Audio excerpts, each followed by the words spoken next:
I call the March 26th meeting of the Budget Committee to order. Do the Pledge of Allegiance.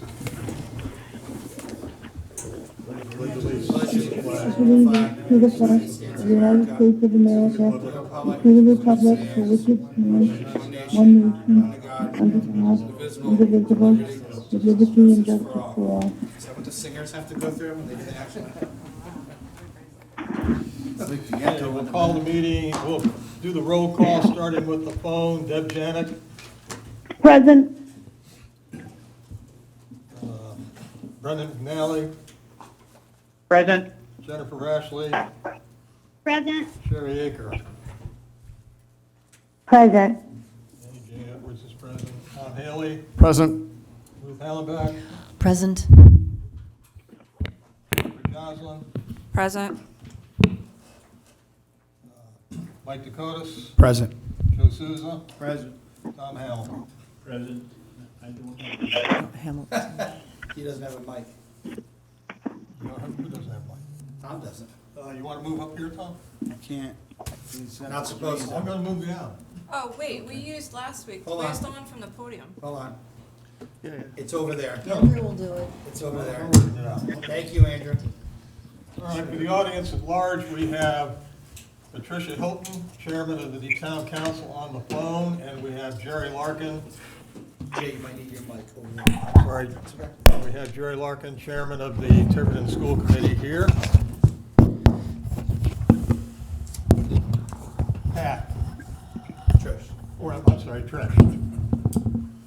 Tricia, Yes, I'm here. what we discussed earlier, do we still want to do you first, or are you okay? It's whatever you want. I'm flexible. Okay, well, we got Jerry here. I don't think he wants to stay here. He's going to want to stay here all night. School budget should go pretty quick. I thought we were ready to vote. Well, we more or less are, but Jerry expressed a desire to be here. We're under 10 people. I couldn't very well deny him. It's not a problem to be here, but So, we think we're ready to vote on it. without further ado, we will move to the school department budget to be voted upon. Does anybody have anything they would like to ask Mr. Larkin? I do. Mike? Dr. Larkin, welcome again. One of the things that I've been thinking about is what conversations you might have had with the school committee or with Dr. Sanchioni in case the schools are closed for the rest of the year. What 2020 funds might be realized in savings as far as busing or spring sport stipends, if you have any of that information, or you want to venture a guess or any into that, what you might have that'll roll into your reserve fund, please. We've had some very preliminary discussions, and I would say overall, it's likely to be marginal, and we don't really have a huge idea of what additional costs we may have incurred by doing distance learning. I don't think they're Can you guys hear them? large. Yes. No. So maybe- Not well. But Jerry, you don't need a mic for that, just speak louder for the phone. Come closer, come closer. Or just take the mic down there for a Yeah, take minute. the mic, that's good. Helps a little bit. Okay, we don't know is really probably the easiest way to put it. There may be some savings, particularly in transportation. Any savings in sports is going to be pretty marginal. And although I don't think we have huge costs associated with doing distance learning, we really don't have a good handle on that either yet. It's probably not going to make a significant difference in our budget in terms of favorability. Let me put it that way. Well, I'll ask, so the bus contracts that we have now, do they pay whether they're used or not, or do they pay as you go? We pay as we go in terms of the actual payments of the contract. I would have to look at the provisions of the contract, and I have not done yet, to see what happens in the case of a pandemic or a state of emergency as we're in. What I'm guessing is that the bus company will say, well, we have a contract, so you're supposed to pay us because we're expecting that income. And we're going to say, you didn't take any kids to school, so why should we pay you? So I don't really have a clear answer about that, but it is certainly something we will be exploring. Well, I fully understand we're totally uncharted waters. Nobody ever thought of this. Nobody's ever probably looked into it. At this stage of the game, it's a little late for us to get anything out of this. Jen? No, I was trying to think about the buses, but I know that some of the commenting that I've seen on social media, some of the drivers are, have been laid off, so I think it would be hard the bus company to say that they need to recoup that because their employees are on unemployment. And then, but you have to, I think it's with everything. Can any Jen business. talk into the mic? I am as best I can.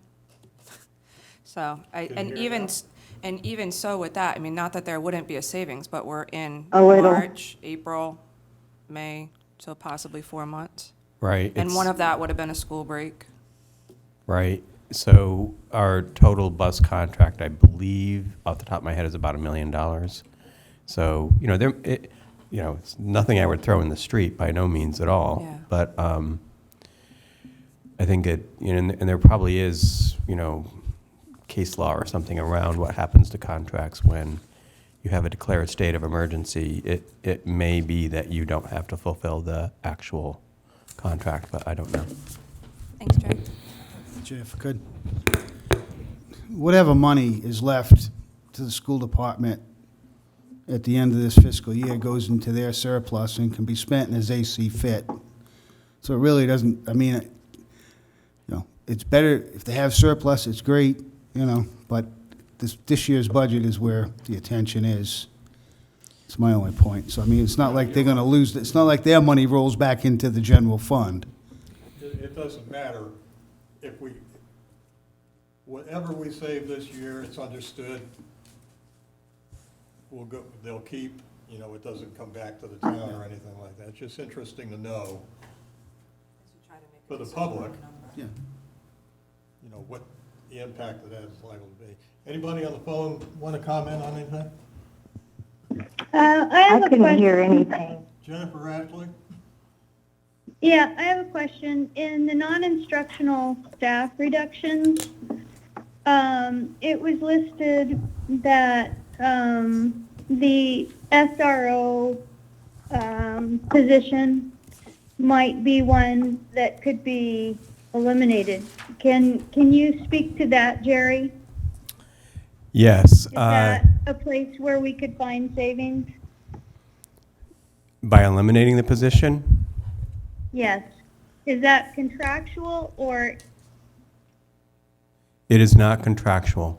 That is one of the positions that will be eliminated to close the budget gap of the $1.6 million. At least that's the recommendation of the superintendent.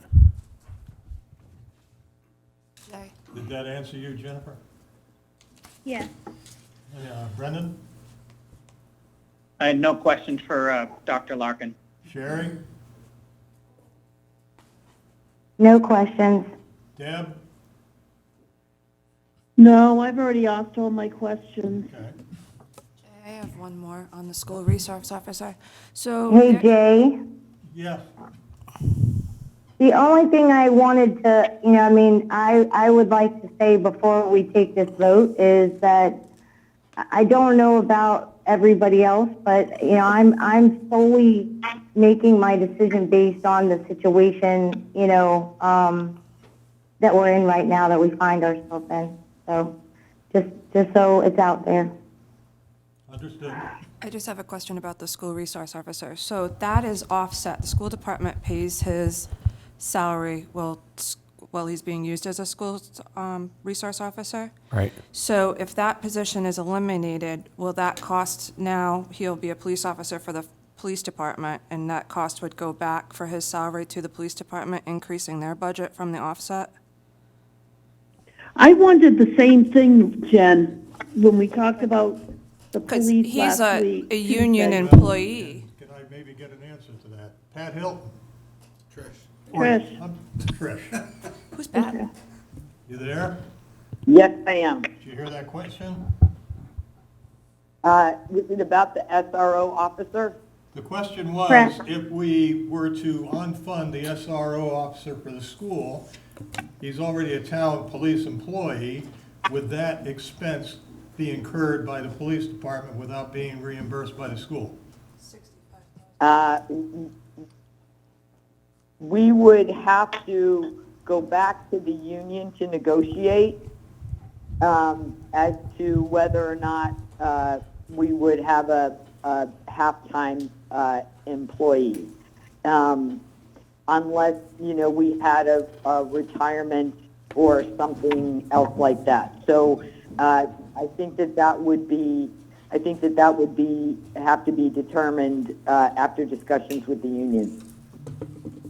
Okay, I think part of that question is during school vacations, he reverts back to being a town policeman, and during the summer he does, correct? Yeah. That is true. He works as a regular member of the Tiverton Police Department when school is not in session. Yeah. Okay, so then the question is, do we want to go there with union and all this? Jay, Yes, Joe? we're expecting a retirement next year, maybe 2. We maybe have it, but we don't know. Well- We always have to expect people that are eligible. I'm just saying, it would just be that he would go back into the police force as a full-time officer, and then when the officer does retire, we'd be better off. That's just the way I would see. Trish, did you hear what Joe just said? Trish? Oh, she hung up. I was talking. So I think what, maybe I can explain this as well as I understand it I anyway. think somebody got dropped. So that's a half-time position that is paid for by the school department right now. If that position is eliminated, then you would either have to create an additional half-time equivalent or something like that to their workforce, or budget a half-time equivalent. Or you would have to say, we just lost a half-time equivalent, so whatever rules are applied when a position is eliminated would apply. So whether it's the last person that was hired or it's seniority, I don't know what their particular contract says, but yes, either the police department would have to find the funding for another half-time equivalent, or they would have to reduce the workforce by a half-time equivalent, either by making 2 people, they could do it a lot of different ways, I'm sure, but, they could make a couple of people part-time or, what have you. Jay, you're But going to have to repeat whatever's being said if it's something that we need to hear. Jerry Larkin was expressing the opinion that if we did away with the SRO position, then the police department would be in possession of a half-time employee. And Trish Hilton expressed the opinion that that would require union intervention. If I got that right? More or less. If you were I think it would gonna be governed by their reduce contract. to Yeah, halfway, depending, we don't know what, Trish, did you disappear? No, I'm still here. Yes. Okay, so, where was I? Okay, so if the part-time officer reverted to the police department, you're saying that you would have to do something with the union and the contract to deal with that, correct? We would, I do not believe that we could have a part-time No. police officer under the contract. I have to admit, I didn't know this, so I didn't really have a chance to look into it, but I don't know that, I don't know. That person might need to become a full-time person. Okay, Joe expressed the opinion that if we had a retirement, that the SRO could fill that position. Right or wrong? I Your best think, guess. I'm not even going to guess on that one. Okay. I'm not even going to guess on that one because I don't know that we could have under the contract, a part-time police person. It would depend on Chief Jones's staffing. And I'm not going to say, sort of based on his staffing, that person might not become just full-time on the police department. That's what happened. Based on his staffing numbers, but then it would mean that the municipal side would have to pick up, the other half of that salary and benefits. Okay. But there's already redundancy. So- There's a little extra would- built into those salaries already, so, because. Was that it's- Jennifer? Yeah, so I guess my question is, if we get rid of the SRO for the schools, does the bill still stay, are we still paying the full price of that whole police officer? Just coming out of our Regardless. It goes back to the question I asked the police chief. Yes, Tom. And I brought it up before, I asked him if he was going to be able to fill all the positions he holds for, and he said it's very unlikely. So to build on what Joe just said, he's got enough room to absorb that, All right. Well, if it should be allowable. the only possible glitch in this could be contract, but that's not our problem. Right. So, just to be clear, Glitch if we Jennifer, try to make them half-time. If it Well, just goes back Jay, into may the I police say force, something? you're This is fine. Tricia. Jennifer, just to be clear, we are not getting rid of the SRO. A budget that we approve for the school department may require them to make that decision.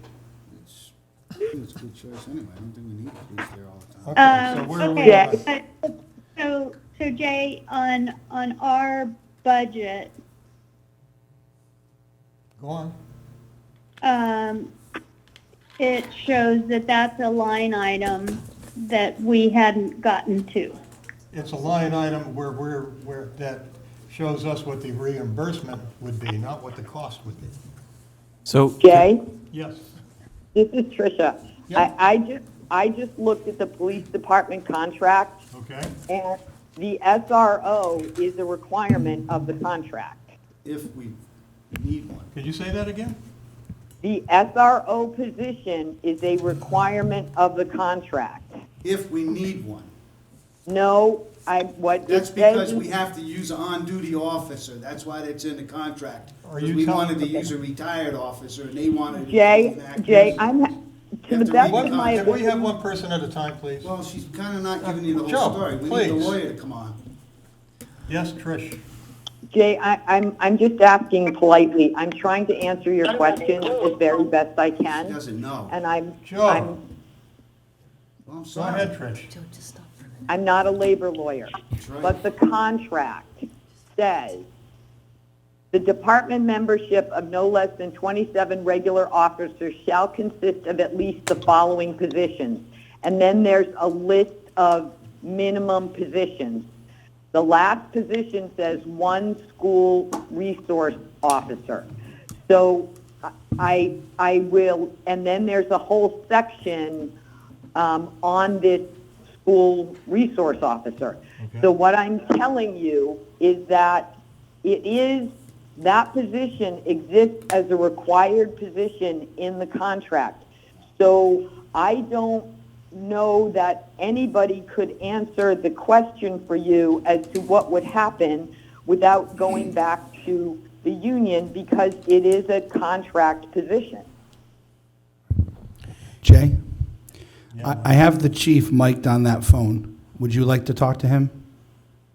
No, because this is just getting awful Okay. complicated. Well, if you want to ask him the one question, he's hearing you right now. I can hang up the phone, or we could ask him whatever you want to ask him. Hang up what phone? My phone right there. He's on it now? He's on there right now listening to you. You could Chief talk to him. Jones, you on the phone? I am, sir. What would happen in this situation, in your opinion? So I have to agree with the council president that the position is earmarked or it is defined in the union contract. So even if you decided not to fund the position, the police department would have to fund the position and fill the position because it is a contractually obligated position. Even if we don't get the money back from the school department, I am obligated under the union contract, the way that I interpret it, to have the position filled. Okay. Do you have the funding to pay him? We do have the funding under the current police contract. What happens is we fund it, but we get it refunded by the school department. So I would have to, the position's allocated there, but I would have to look at our funding to just to double check so I can give you an accurate answer at this point. Because the current school resource officer is funded on a monthly basis by the school department because of the 26 pay periods. They fund approximately 24 of them. Okay, so does everybody understand that? So, No, and I'd like to, while he's on the So phone, the police would basically have to eat $62,000 if we did this. if the school department fires the SRO, then the police department is required to keep that body, pay him whatever the SRO would get, and they're gonna have to find the funding. So I initiated the question to see if this was a piece of the budget that we could extract from the town. And so you've answered my question. It is not. So thank you. Okay, Joe? all right. I remember when we first talked about the school resource officer, I was at the meetings. I objected to it then. I didn't think we needed it in the budget. And they agreed. All right, but we wanted to use a retired officer. But what ended up happening was the union wanted a full-time, on-duty officer, not a retired officer. That's what was put in the contract, that if we have a resource officer, it has to be an active-duty union police officer. If we don't need one, and we're not funding one, I'm not saying we do need the officer to be on duty in this town. I mean, he does, like you said, summers, whatever duty he pulls on holidays or whatever. But he would be back as a full-time officer. And yes, we have to pay him. We probably have to pay him what we're paying him now. But he wouldn't be required to go to the schools. He'd be required to do what the chief tells him to do. The chief would just have one more officer. Yeah, I think that's what he just said. So, I mean, it's no big deal that the school can cut that out of their side of the budget, but we're going to absorb it on the town side. But I just wanted to be clear, what I understood was explained to me by the lawyer at the time was, yes, it's a union position as long as the school wants that officer there. It's not mandated that we have to have a school resource officer by the contract. It's just it has to be that active duty union member, Joe, if we have one. can I ask you a question Steve about? Jones, do you agree with that? So, and that would be a question for also to get involved with Labor Council and the union, Yeah. because the contract is specific that the police department and the complement of the police department, as it would with the number of lieutenants, the number of patrol officers, is specific to say one school resource officer. So if the school, as Mr. Souza said, were to fire or not fund the school resource officer position, I feel I would be obligated, or the town would be obligated, to continue to fill the position as in this case, the school doesn't have an option because the police department doesn't have an option. The town doesn't because we're obligated under the union contract to fill the position. I have a question. So then, Jay? yes, Jay? who am I talking to? This is Tricia. Trish? One thing you need to understand in the contract is that the school resource officer in the contract has a very specific schedule. So, in other words, you can't just make him a regular patrolman and say, oh, you're doing this. The contract says that they shall be assigned to work an administrative schedule 5 days a week, Monday through Friday during the school year.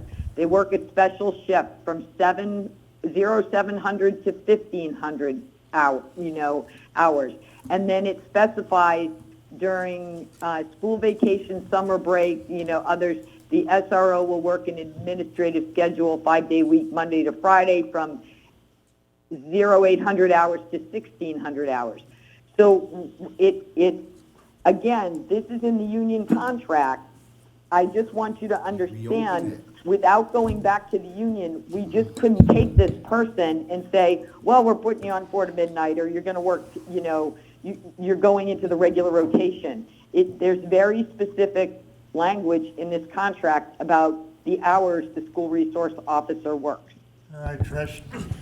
Jay, can I add? I think we all understand that. Well, there's one more thing that I'm not sure that everybody does understand, because people keep on saying, if we did this, or if, the school resource officer was cut in the 3rd round of our discussions. I had no knowledge of the police contract, which almost sounds like they would be obliged to provide one to the schools, regardless of what the schools did. But that position is, as of the per the recommendations of the superintendent right now, none of which have been formally approved by the school committee. So I'm telling, so he has made a bunch of recommendations for us to close the continued budget gap, even if there was even if we got the funding that we have requested. We still have a $1.6 million gap, okay? To close that gap, one of the things that was eliminated, was like the last one, was the school resource officer. So, it's not an if, this is going to happen. And that's, again, gets back to the whole fact that we will have ongoing structural deficits.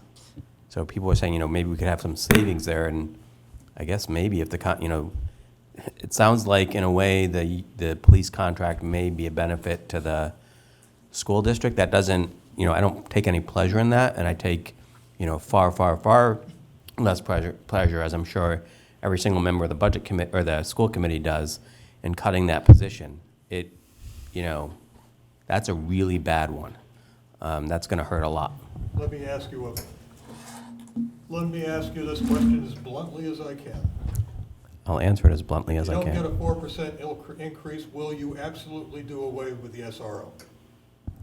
That is a decision that the school committee will ultimately need to make when they make their final decisions about what cuts we need to make based on what budget we get. So what it's coming down to is, you guys are ultimately going to decide, no matter what. That's our obligation, our duty. In the after all is said and done, a budget is approved for the school system. There are restrictions on capital typically, and of course there are contractual obligations.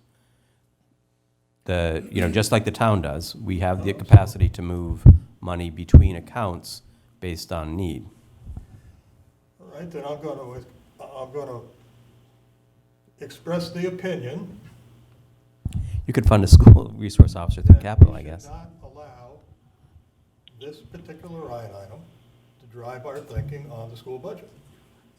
We do what we need to do. It shakes out the way it is, and the town council and the police chief are going to have to suffer the fallout. I don't know what else to do. Well, they can Okay. reopen the contract, that's what they can do. It happens There are all the several time. things they could do that are way outside our lane. That's right. Okay, great, thank you. It doesn't have to be this particular item. That's what they have to do with anything that we put forward. There's other I agree, items but that we we're- funded and other items that we decreased, so then they get it, and then they have to, unfortunately, that's what they have to do. That's in their lane, this is in ours. It's just that right now, we seem to be very focused on the SRO, so. Do we have any more, do we have any more questions for the chief before we let him I go? brought it up because it was a line item on our agenda. I'm sorry, And Jennifer? so- I brought it up because it was a line item on our agenda. Oh, don't get me wrong, I don't think it was bad to And- bring it up. So thank you, I appreciate all the information, this is useful. Okay, so, let's get on with our vote for the school department budget. We have the chief. Do you want to ask him anything, or we Chief, Yes, sir. hate to leave this in your lap, but I don't know what else we can do. I understand, sir. Okay, thank you for talking to us. My pleasure. Thank you, Chief. Thank you. Thank you, Chief. Nighty-night. Thank you. Thank you. Thank you. Okay. So now I've made all the motions, I'm not doing it for this. Go ahead, Ruth, make the motion. So I open the floor for anybody who would care to make a motion on the school department budget. I'd like to make a motion. Yes, Brendan? I propose for the school expenses, $32,687,250. 687? $32,687,250. Got it. Do we have a second? I'll second that. Are we gonna entertain all Janet motions? seconds? Huh? What is that?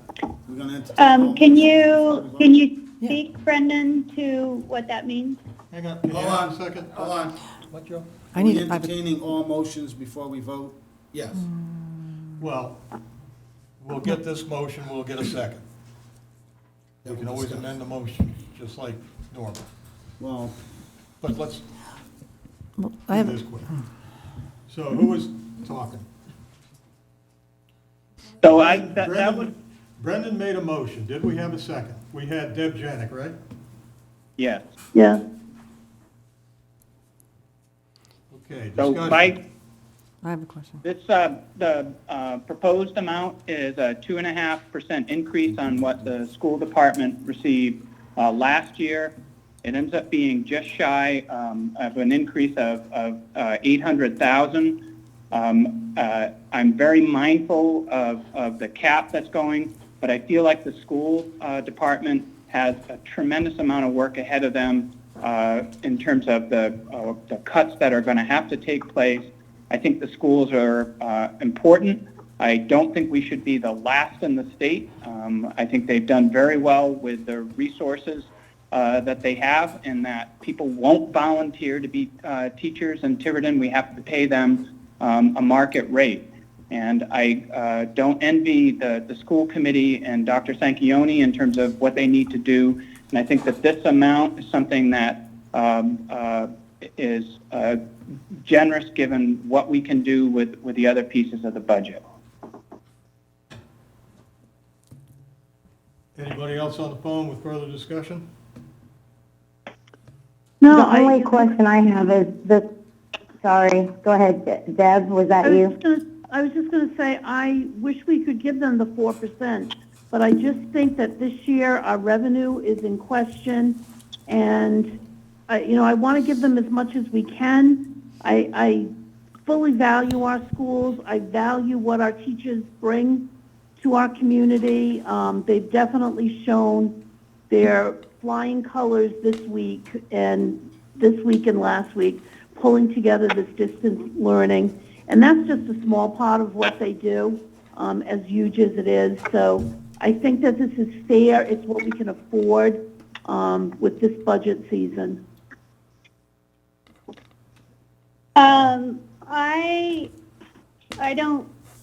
I don't like this proposal at all. I do not want to see the school sacrificed like this. I don't want to see teachers cut and programs cut. And at the same time, I realize that every department across the board has brought their numbers down to as low as they can be. And I would rather petition, another year I would want to petition the town and ask to go over the 4% cap. But I think we are in troubled times this year. And I don't want to ask the school to make all of these cuts that this budget will make them do, but I think it's the least of all evils. So I think it's probably the best that that can be proposed. Any discussion, Tom? Can we finish, or are you still gonna Sherry, ask I'm people on the Sherry. phone first, or? Sherry, I missed you. Sorry. The only thing I'd like to say is that, okay, so we were at, looking at the school department number, we were at 31,890 was the amount that I thought that that was their last request. So you're talking about 797,250 over what the last number that I thought that's on our actual sheet. No, they requested 33. So that's what I'm trying to figure out, is I thought the last request was 31,890. Sherry, can you hear That's me? last year. So- That's last year's budget. No, not on our, no, it says, okay, approved 2019-2020 budget number on the town council's, on the docket, 31,890. Last year's actual was 32,333,368. Look at the years, Sherry, you're in the wrong 2 years year. ago. I'm looking at the years. The budget we're doing now is 2021. Yep, I see. I had asked this last week what the last number was. So Brendan, are you saying that 32,687, was that the amount, the final amount that they asked for at the meeting? No. No. I know they asked for 4%. I mean, so that's half of what 2.5% of what they actually said they needed. But Okay. my understanding that the school committee's request was 33 million, and I'm just going off the document, the PowerPoint document that we were all provided, 33,197,888, and that's what they were hoping for from us. And what my calculation was is taking what they were funded last year, which was $31,890,000, and doing a 2.5% increase on that. Okay, thanks. Mike I'm done, Jay. or Tom, did you have anything? No, I understand what Brendan's proposing. Thank you. Jen? No. I'm not. Ruth? Well, I've just very briefly said it before, that around the last decade, we have doubled the school budget. And as much as anyone else, I want to give them their 4%. But this is the town. The town only has so much money. And this is Tiverton. We all want you to have the 4%. That's not the question. As I told Dr. Sanchioni, it's a good budget, but we have people who can only buy food, pay bills, and they never go anywhere. And that's, I bring in values to this whole picture. The American dream, somebody had the idea to live here generations ago, and now they'll have to leave because of taxes. And it's happened already. They've been foreclosures, et cetera. So I'm thinking of the big picture. I know that the education can still be had. The teachers inspire the kids. That's their job, and they can still do it. There's an extra added issue of the emergency situation, and that's pushing me to say 2.5% is too high. I would be between the 1% and 2%. To be fair during this emergency situation, plus all the other things. Whereas you've got the rankings of this high school at number 5,000 in the most respected rankings. My high school was 900, not even near the East Coast. So I have issues with the performance over the years. Now, do we have a good direction for the future? But let's see it be proven. Let's see it be proven that you do it. And that's just my opinion. I'm all set. Thank you. Joe? No, I'm all set. Tom? I don't have a lot to say, except I think 4% is out of the question as far as I'm concerned. It's just, as a resident, I can't afford it. So, All right, shall we put, we've had the discussion, we have a motion, we have a second. Shall we put Brendan's motion to a vote for the amount of $32,687,250? Have I got that right, Brendan?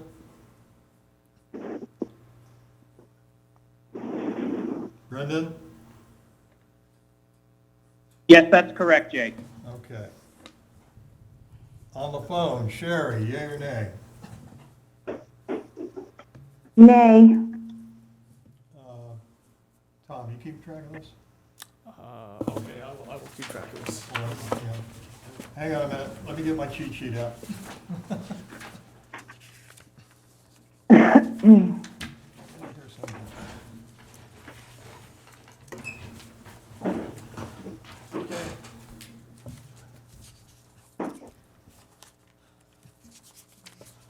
All right. Okay, Sherry is nay.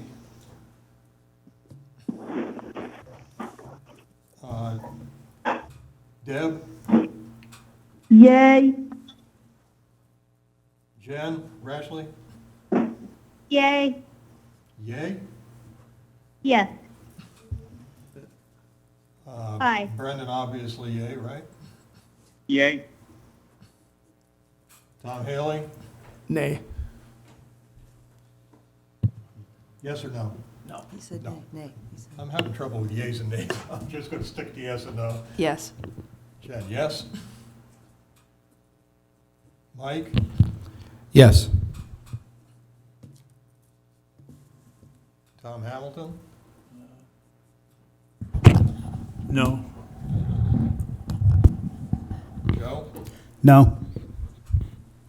Ruth? No.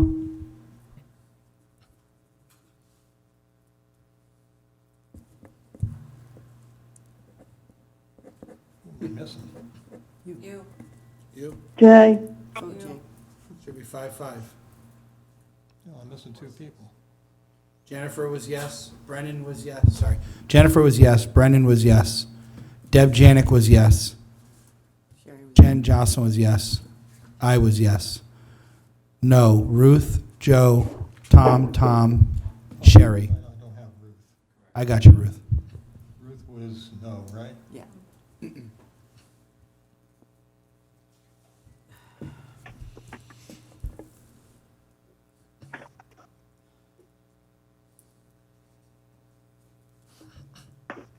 This is a tough one.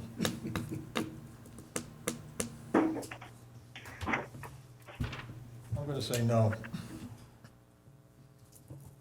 So what do we got, Tom? We have 1, 2, 3, 4, 5 yays, 2, 3, 4, 5, 6 yays. Okay.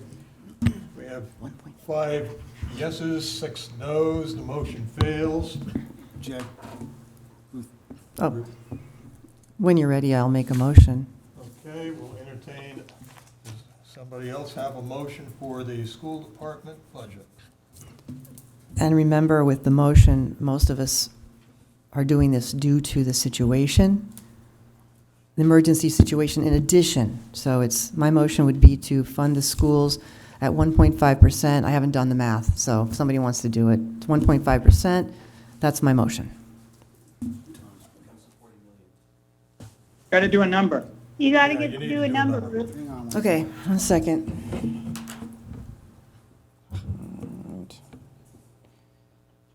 Who is talking? Who was getting a number? It's coming up. We're working it out. Working on it, I'm trying to find my stupid. Oh, we had it on the chart already.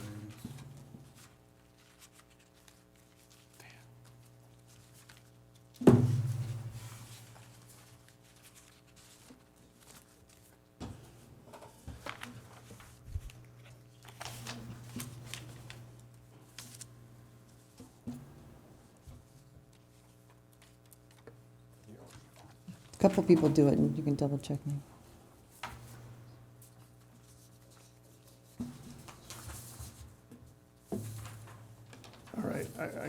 is, oops, no, I don't have it. Right, I said 1.5, okay, sorry.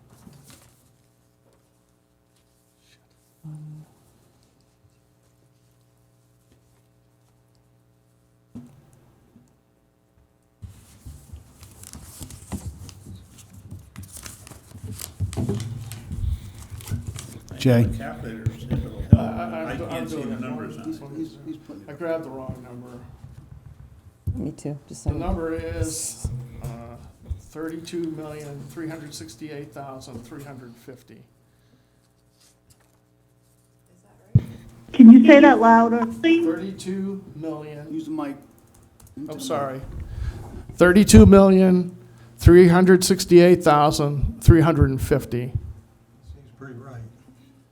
We'll- 350? What is it, what is, I'll plug it in and you'll see the calculation. How's that? what was Ruth trying to figure out? 1%? What is she trying to figure out? No, the number is 32,368,350. Yeah, and I got the same, I just was using the wrong number to start out, that's right. And that's a 1%? 1.75. No, 1.5. 1.5. Yeah. 0.5? 1.5. 1.5. Sorry.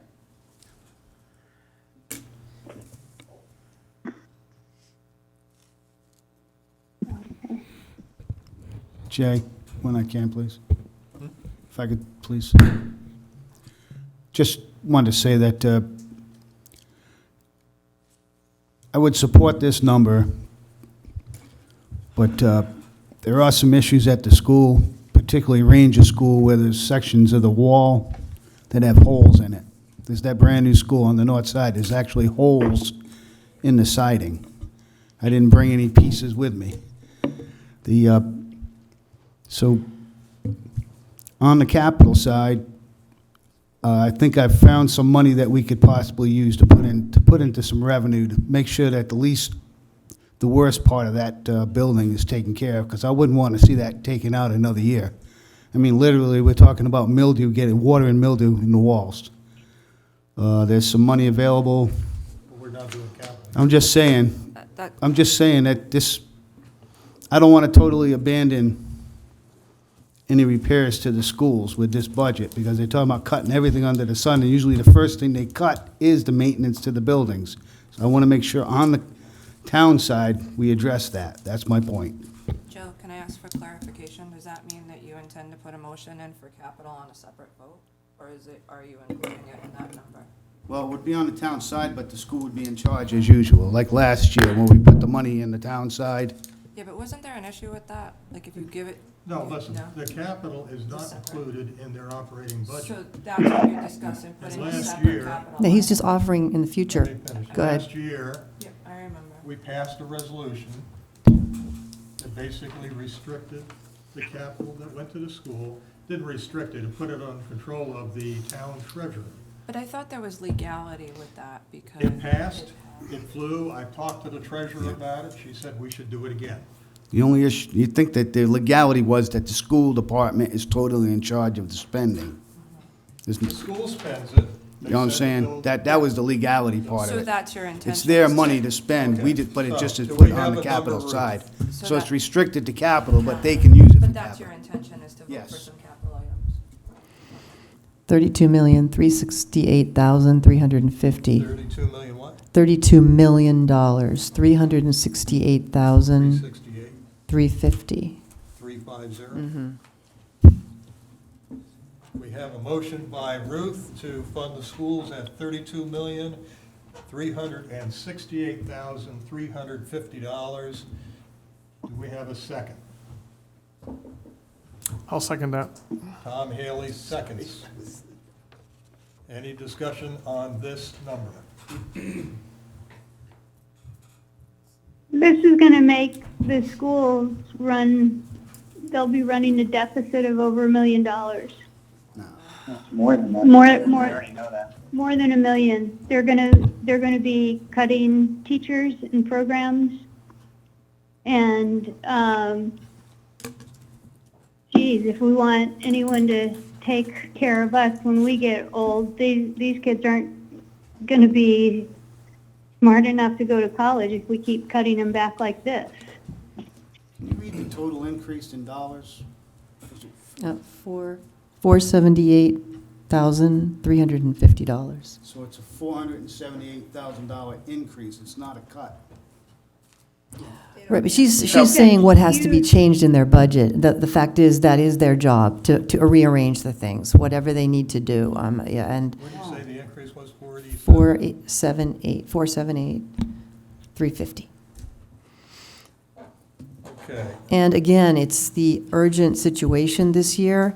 I'm not against going a little differently next year, whoever's going to be doing that. I think that next year, hopefully, will not be a continuation of the emergency, so the situation. And the town has a lot of costs, I think, associated with it, too. So, and again, the town has been waiting years for some of the things that they're getting.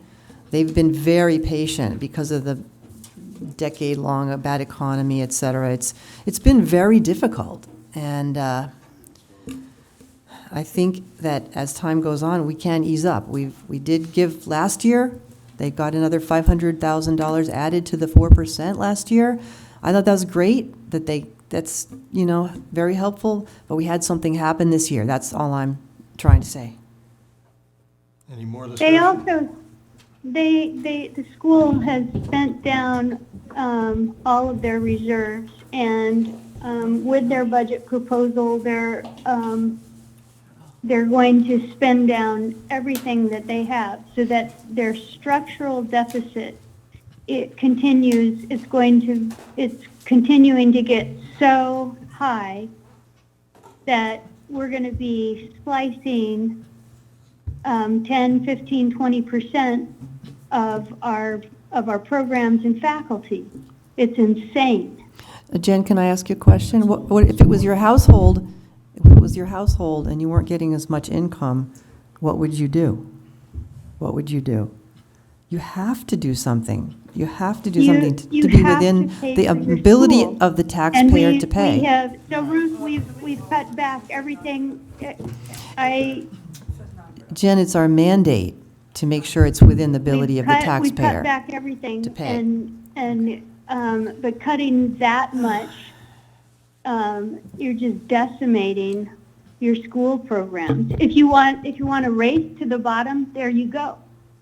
If you want to have the worst schools in the state of Rhode Island, if you want to lower us down to be the worst program in our country, there you go. Walk Jay, that way. Take that path.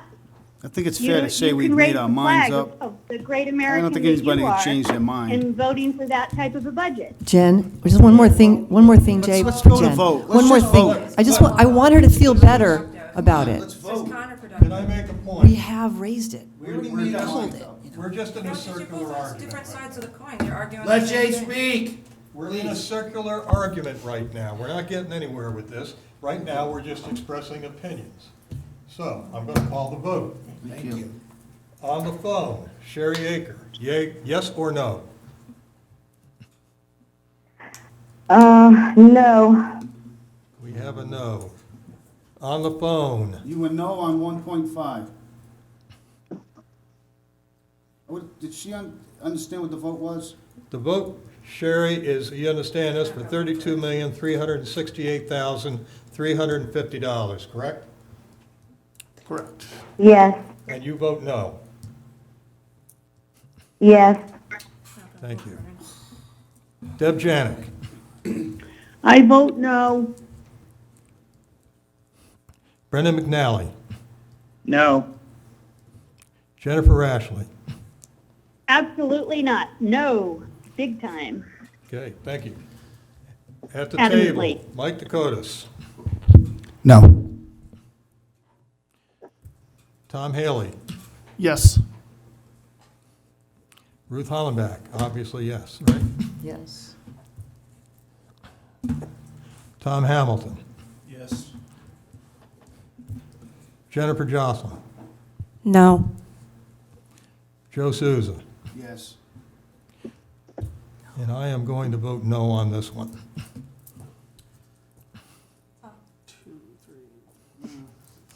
1, 2, Seven 3, nays. 4, 5, 6, 7. Vote is 7 to 4. Motion does not carry. Tom, could I ask you to do something for me? Do we Is have that 2%? We already have third it. Do we motion? have it? Yeah. Do we have a number? I'd like to make a motion, Jay.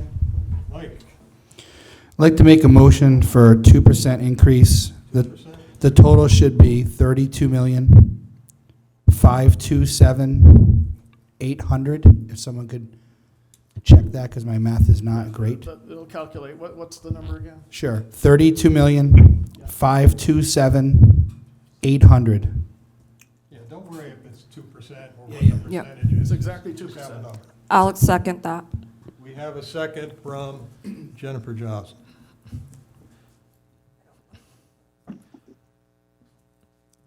Okay. Could everyone on the phone, could they hear that number? Did you hear that number on the phone? Yes. Yes, Heard it. Do we need any further discussion on this number? no. Okay, I will call I it think to. it's still too low. I agree with you, Jen. I agree with you, but we're not changing people's minds, so let's just vote. Okay. We're going there, hang on. So on the phone, Sherry Aker, yes or no? No. Deb Janik, Yay, yes or no? yes, Thank you. Brendan McNally, Yes. Jennifer Rashley, Reluctantly, yes. Mike Dakotas, Yes.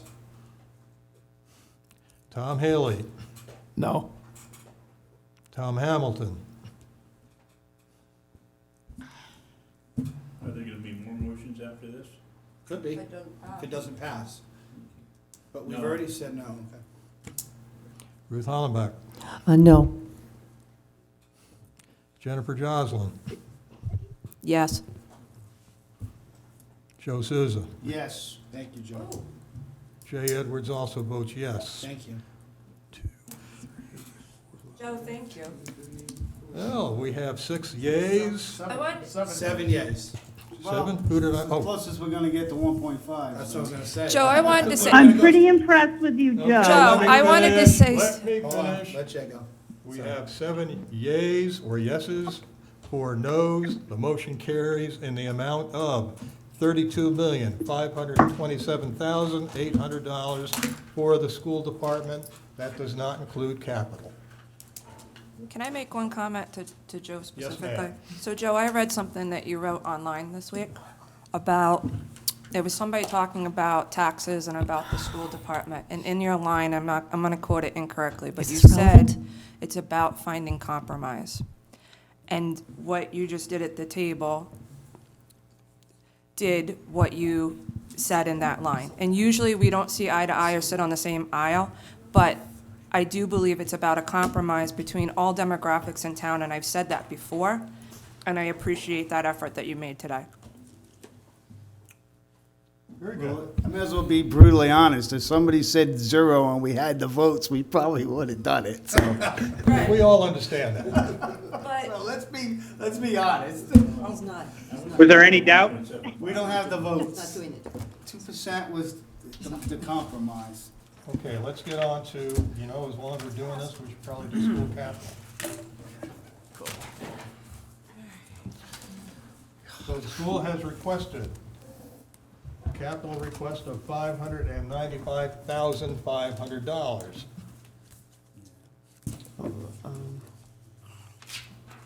Do we have any discussion on this before we start? I would like to say one thing. I do agree with Joe. We do need to fix that building. We can't just not let it be fixed. It's a pretty new building. It's got a hole in it. It's only going to get worse. With some of the other things like the bathrooms, the van, the kitchen, I think with the unknown, with the loss of revenue, tough to talk about that. Dr. Larkin and Dr. Sanquioni asked us to please punt that number.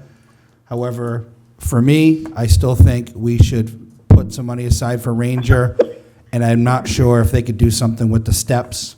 Yeah. But I don't think it costs 20 grand to fix steps. I think it could be done for less than that, but I'm not a pro at that.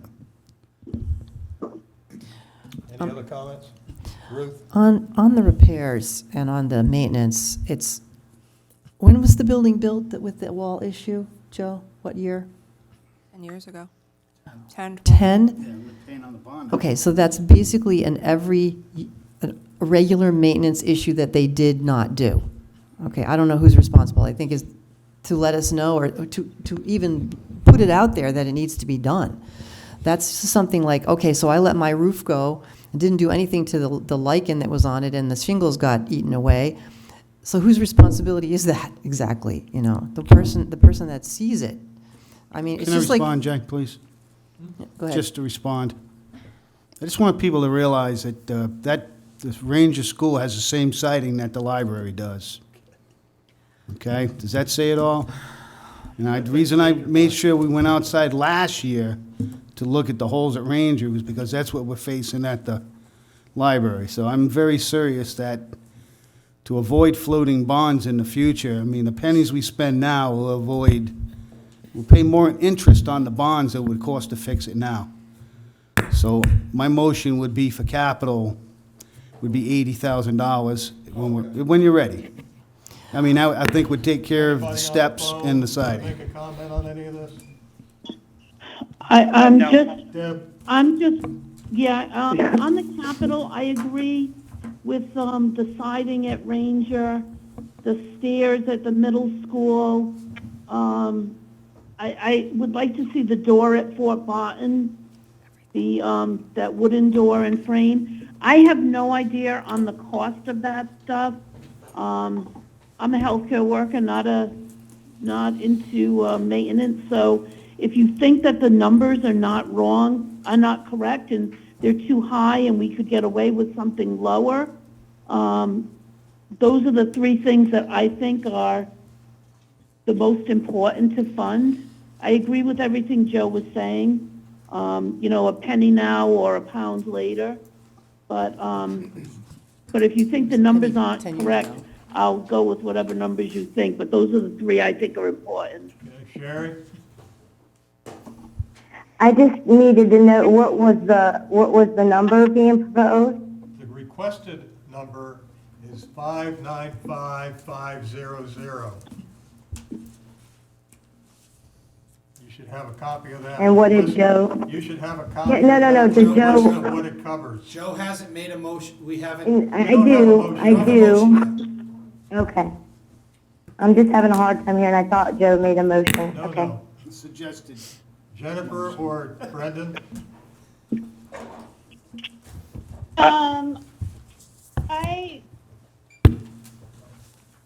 I think finishing the bathrooms is really important. I'm sorry, has Joe No. recommended, okay, there's no number recommended? Not Is yet. that correct? All we're discussing is what they want, and we're just having a discussion on it.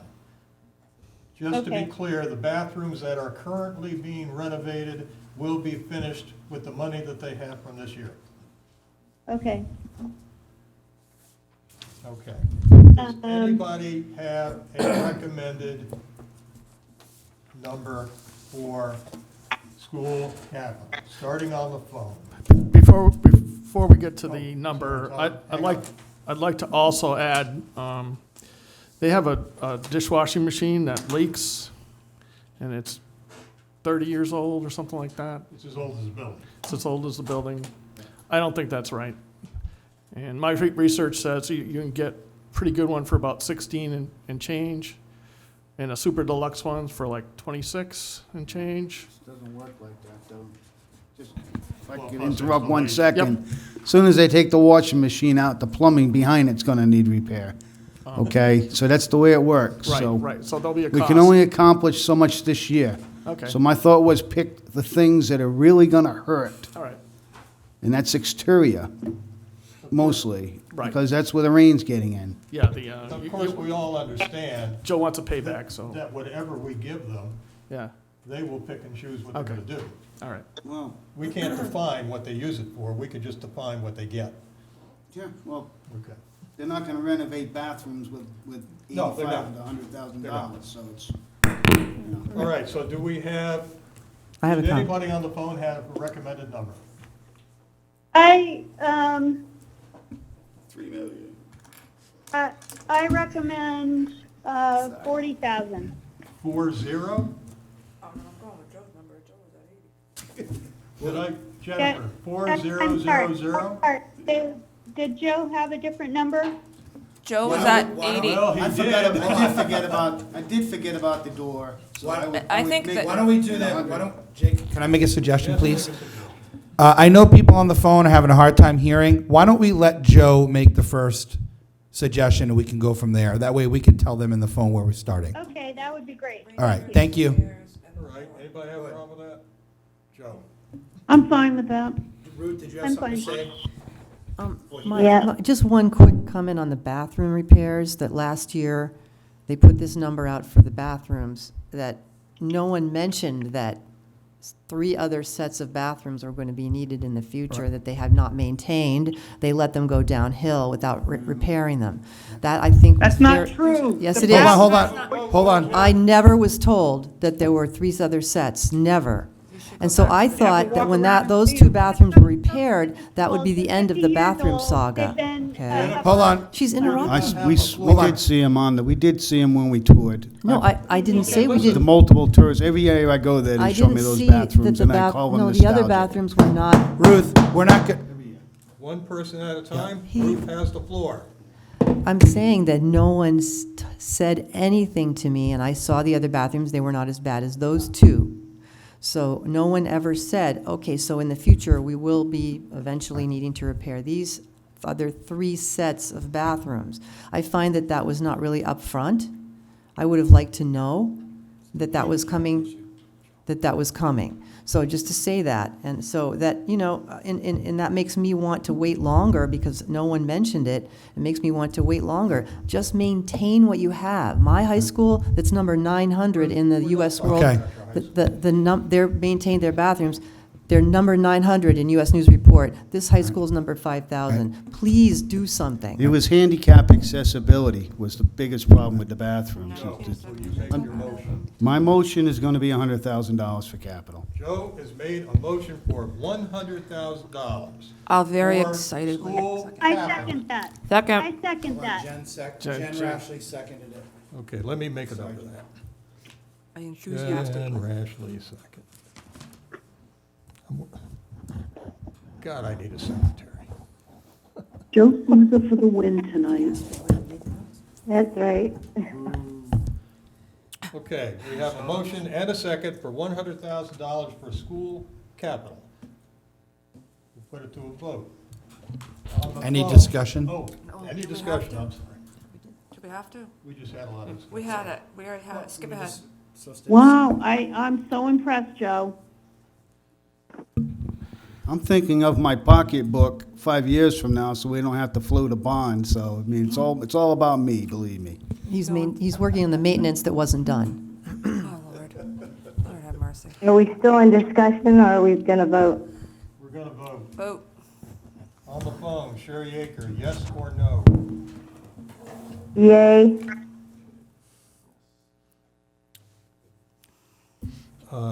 Deb Janik, That's a big yes. it's a big yes. Brendan McNally, Yes. Jennifer Rashleigh, Yes. thank you, Jennifer. Joe, I assume you voted for this. Yeah, I'll vote for it. Mike Dakoitis, Dakota says yes. Tom Haley, Yes. Tom Hamilton, Yes. Ruth Hallenbach, Yes. Jennifer Joslin, A very enthusiastic yes. and Jay Edwards votes yes.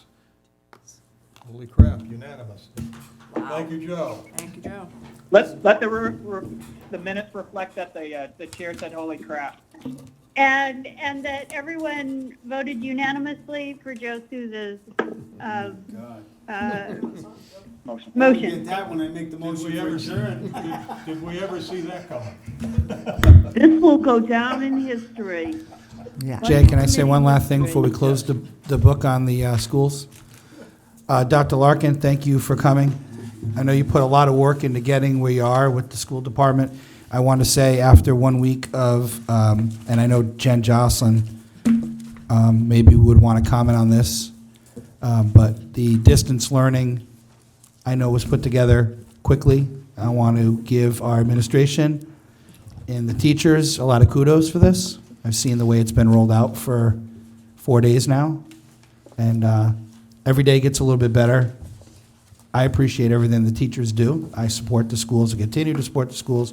I'm sorry that number tonight wasn't exactly what you were looking for, but it's still more than last year, and we want to make sure that next year we could somehow get this to a manageable every year number that we can fund so that we don't have to go to battle over it every year. So thank you for all you guys do. I will. From Jen, from hold the on. phone, Tell her from to the wait, phone, Jen. Dr. Larkin. Jocelyn has the I floor. apologize. I'm embarrassed that we're not supporting the schools better. And thank you for all the service that you and the committee has done for the town of Tiverton. Thank you, Jerry. I echo what Jen said. I know that our teachers have put a lot of effort into the distance learning, and from what I'm understanding, they far surpass any other town in the local area where their kids are really struggling with the distant learning, and our teachers seem to be leading the way. So kudos to that, and I hope next year that we can do better with our budget. Thank you, Ms. Janik. Is the phone done? Thank you, Dr. Oh, Larkin. no. Ooh, I wanted to go. She's next, she's next. Go. Okay. I wanted to say thank you as well. I would like to have given everything that you requested. But unfortunately, we did the best that we could this year. As far as the distance learning, I want to give you and the entire school department the biggest kudos of how quickly you got that off the ground, how amazing the staff has been with technical issues. I've had teachers that I have sent emails to that they're not during working hours, and they are quick to respond to help us along with this. My husband and I are both still working outside the home, and now we are also educating in the home. So there are some challenges there, but I feel like you guys did such a great job in such a small window to get this off the ground and to watch the interactions with the kids and how they're staying along. And, I'm really proud that this is the district that we're in. Thank you. I attribute to our leadership and Dr. Sanchioni and our principals and most of all our teachers, as well as the support of the other members of our school committee. So I commend them as well. Thank you. Jay, I'm next. I'd like to echo Michael Dakotas' comments that I think everyone feels as he does, and I think he's been a leader in the compromise, and thank you, Michael, for that. And I also think that what Jen said on the distance learning is wonderful. Is it that the kids like the distance learning? Do I hear that? I mean, do they say, do they say, let me see what's happening next, or do they kind of complain about it? From my curious. house anyway, Mhm. it's, again, we're in a pandemic, so you have kids that have anxiousness of what's going on, and now you've disrupted their entire normal life, and they don't see their friends, and they can't go out as Yeah. much. So it's nice to bring some routine, and that they're not gonna be even further behind. I don't know how much they love it, but they are adapting. And I have 2 different grade levels, so I have an elementary and a middle school. And they're adapting to the world that we're currently living in. Which is. Thank you. Okay, I need to make a comment at this time. We got Trish Hilton on the phone. We've got a bunch of questions that came up from the last meeting. So we need to get on with this. Thank you, Dr. Larkin. Thank you, guys. Thanks. Thank you. Thank you, Jerry, very much. Thanks. Thanks for coming in, Dr. Larkin. Thank you, Ms. Opry. Trish Hilton, you still there? Yes, I am. Okay, sorry this went so long. I didn't think this was going to be quite this long. So, you wanted to go over I gave you a list of issues that we had came up last Tuesday. Do you want to go over those, or do you want people to ask you questions? Either way, I can go over those, or if people have other questions, let me just get the email out that you sent to me. Let's shoot me the email and answer those, and then we don't duplicate. Just a suggestion, if you've already sent questions, why doesn't she read the email and answer them? She's getting the and then email we- up right Why now. don't you do it from your end, and if anybody wants to fill in, they can. Okay, so let me open up my email here to the email that you sent me with the list. Yeah, and if I missed anything, I apologize, and I'm sure you'll let me know. Okay. Gosh, forgive me, my email is, I can't even begin to tell you the number of emails I'm getting in a day right now with everything that's going on. Can you So, search for Jay? Search for Jay, which is just, if you type in site, you'll get his emails. Your email is site, or Jay, just type in Jay. You'll get all his emails. I am, but believe it or not, I've got a number of J's here. She's got a bunch of mine. Yeah, I have a whole bunch of them from Jay. Okay, here it is. Need of and salary for the part-time zoning official. So we made a decision a while ago, the council did, that the building official is simply overloaded with what is his, normal full-time job. And that in an effort to, unload him a little bit, number one, but also to avoid a lot of the really awful litigation that we've gotten into, that we would hire a part-time zoning official to focus specifically on zoning complaints. Zoning complaints by their nature tend to be long and complicated, because when you've got somebody who's got a zoning issue, 99% of the time, unfortunately, it's not an easy fix. It often involves a lot of discussions and back and forth, and then helping that person figure out whether or not they want to rectify the situation, or do they want to apply for zoning relief, and how do they do that? So they're kind of cumbersome issues. And if you look at our litigation bill over the years, we run into a number of expensive litigations that involve zoning. In many cases, because, there's a problem, nobody does anything about it. It sits there and sits there. So by the time you go to enforce it, now you've got somebody, either a homeowner or a business, they've invested, they've done this, and they're kind of dug in, and it turns into a protracted legal battle. So in an effort to, avoid that going forward, we have a part-time zoning officer who focuses specifically on those issues and works with people to help figure out how to get them into compliance. Just so everybody knows, this is on page 5.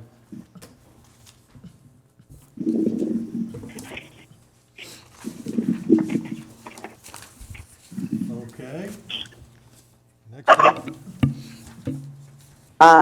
Next up, the probate court program software increase.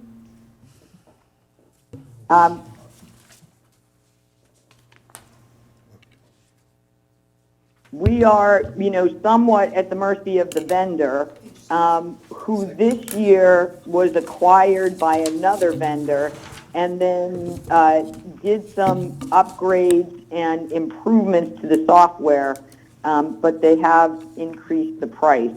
I think that it was, in the past, $300. The new software license is $600. Trish, I'm sorry, can I ask a question? Sure. So the actual for that was, 9,806. That was actually spent last year. So you guys are determining that it's actually that's the price that they're gonna probably charge us this year, is closer to 12. I'm not sure if we're looking at the same thing. I'm looking at 7534, and last year's actual price, it was approved for 300. We spent 200. Yeah, 600, 600. I'm looking at the bottom line. Okay, I got it. And you know, this year they've increased the price to us. I mean, maybe the bill is going to be 391. I mean, 591. You know, and they rounded it, but essentially that's going to be the cost for the license for the year. Joe, Sorry, I was looking at the wrong line. Thanks. hang on a minute, Trish. Was this the one you had a question on? Probate? Who had a question on probate? Joe voted against It said Ruth on the email you sent me. It said Ruth. That's not mine. I could be wrong, you know. That's not mine, Trish, sorry. Okay, maybe nobody asked.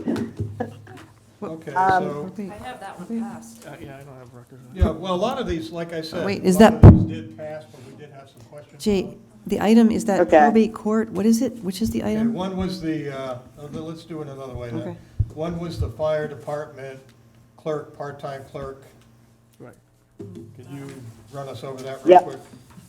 Yes, tell me quick which page I'm going to. 8. 8, okay. So, as you may know, we did have a part-time clerk for a while, and they ended up leaving, and that position was not replaced. So this year, you see that the part-time clerk is eliminated, and the regular full-time clerk, that shows her, you know, her AFSCME increase. This was my question. Yeah. When we originally So had a that's clerk, her asking increase? we had a part-time clerk. Yes. Then we decided to do billing. She went to full-time. Then we were told we can get more money if we had more time to do billing, so we put on a part-time clerk. So then we had a full-time and a part-time. But we started off with a part-time. Years ago, or? Yes.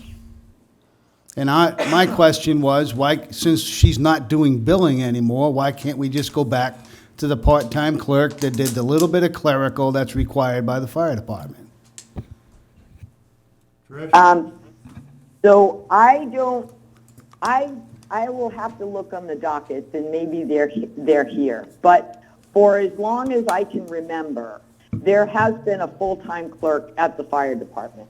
I have no idea how many years ago there was just a part-time clerk there, but, you know, if you go back through, I don't know how many years worth of budget dockets, you'll see that there has been a full-time clerk.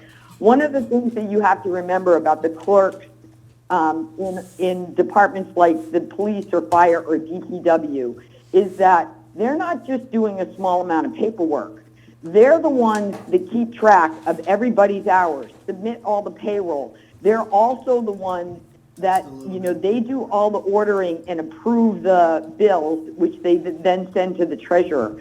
So essentially, those clerks in those departments they're a lot more than clerks. They're sort of clerk / HR person, because they keep track of everybody's vacation and all that other stuff, and, you know, the benefits that they're due, and then they're responsible for all the ordering, and they pay all the bills. Those jobs are pretty encompassing. So there's been a full-time clerk there for a very, very, very long time.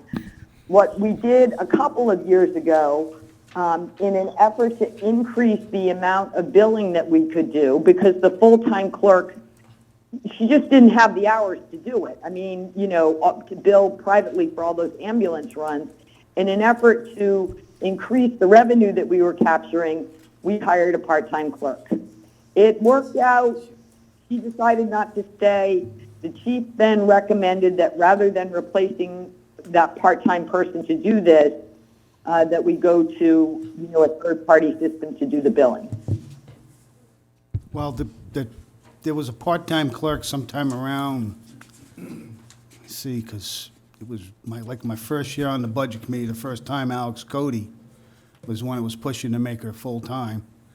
So, I mean, it hasn't been a long time. It's been as long as we've been doing the billing, because that's when we increased her hours.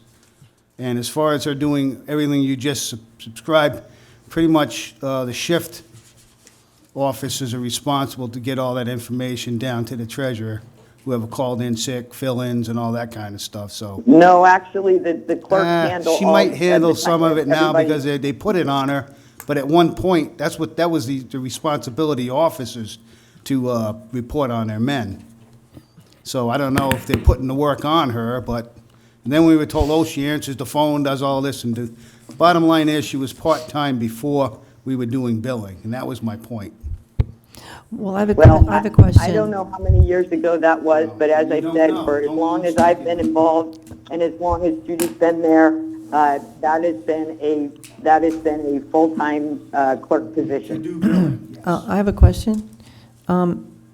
What Joe said about the shift officers, it seems to make sense to me because they're not always out of the building. They're not always out of the building. They're often waiting for a fire or an emergency call, right? So they have the leeway to do some of that. That's all. I mean, if that's the way it used to be, I'm only saying that because he said that that's the way it had been.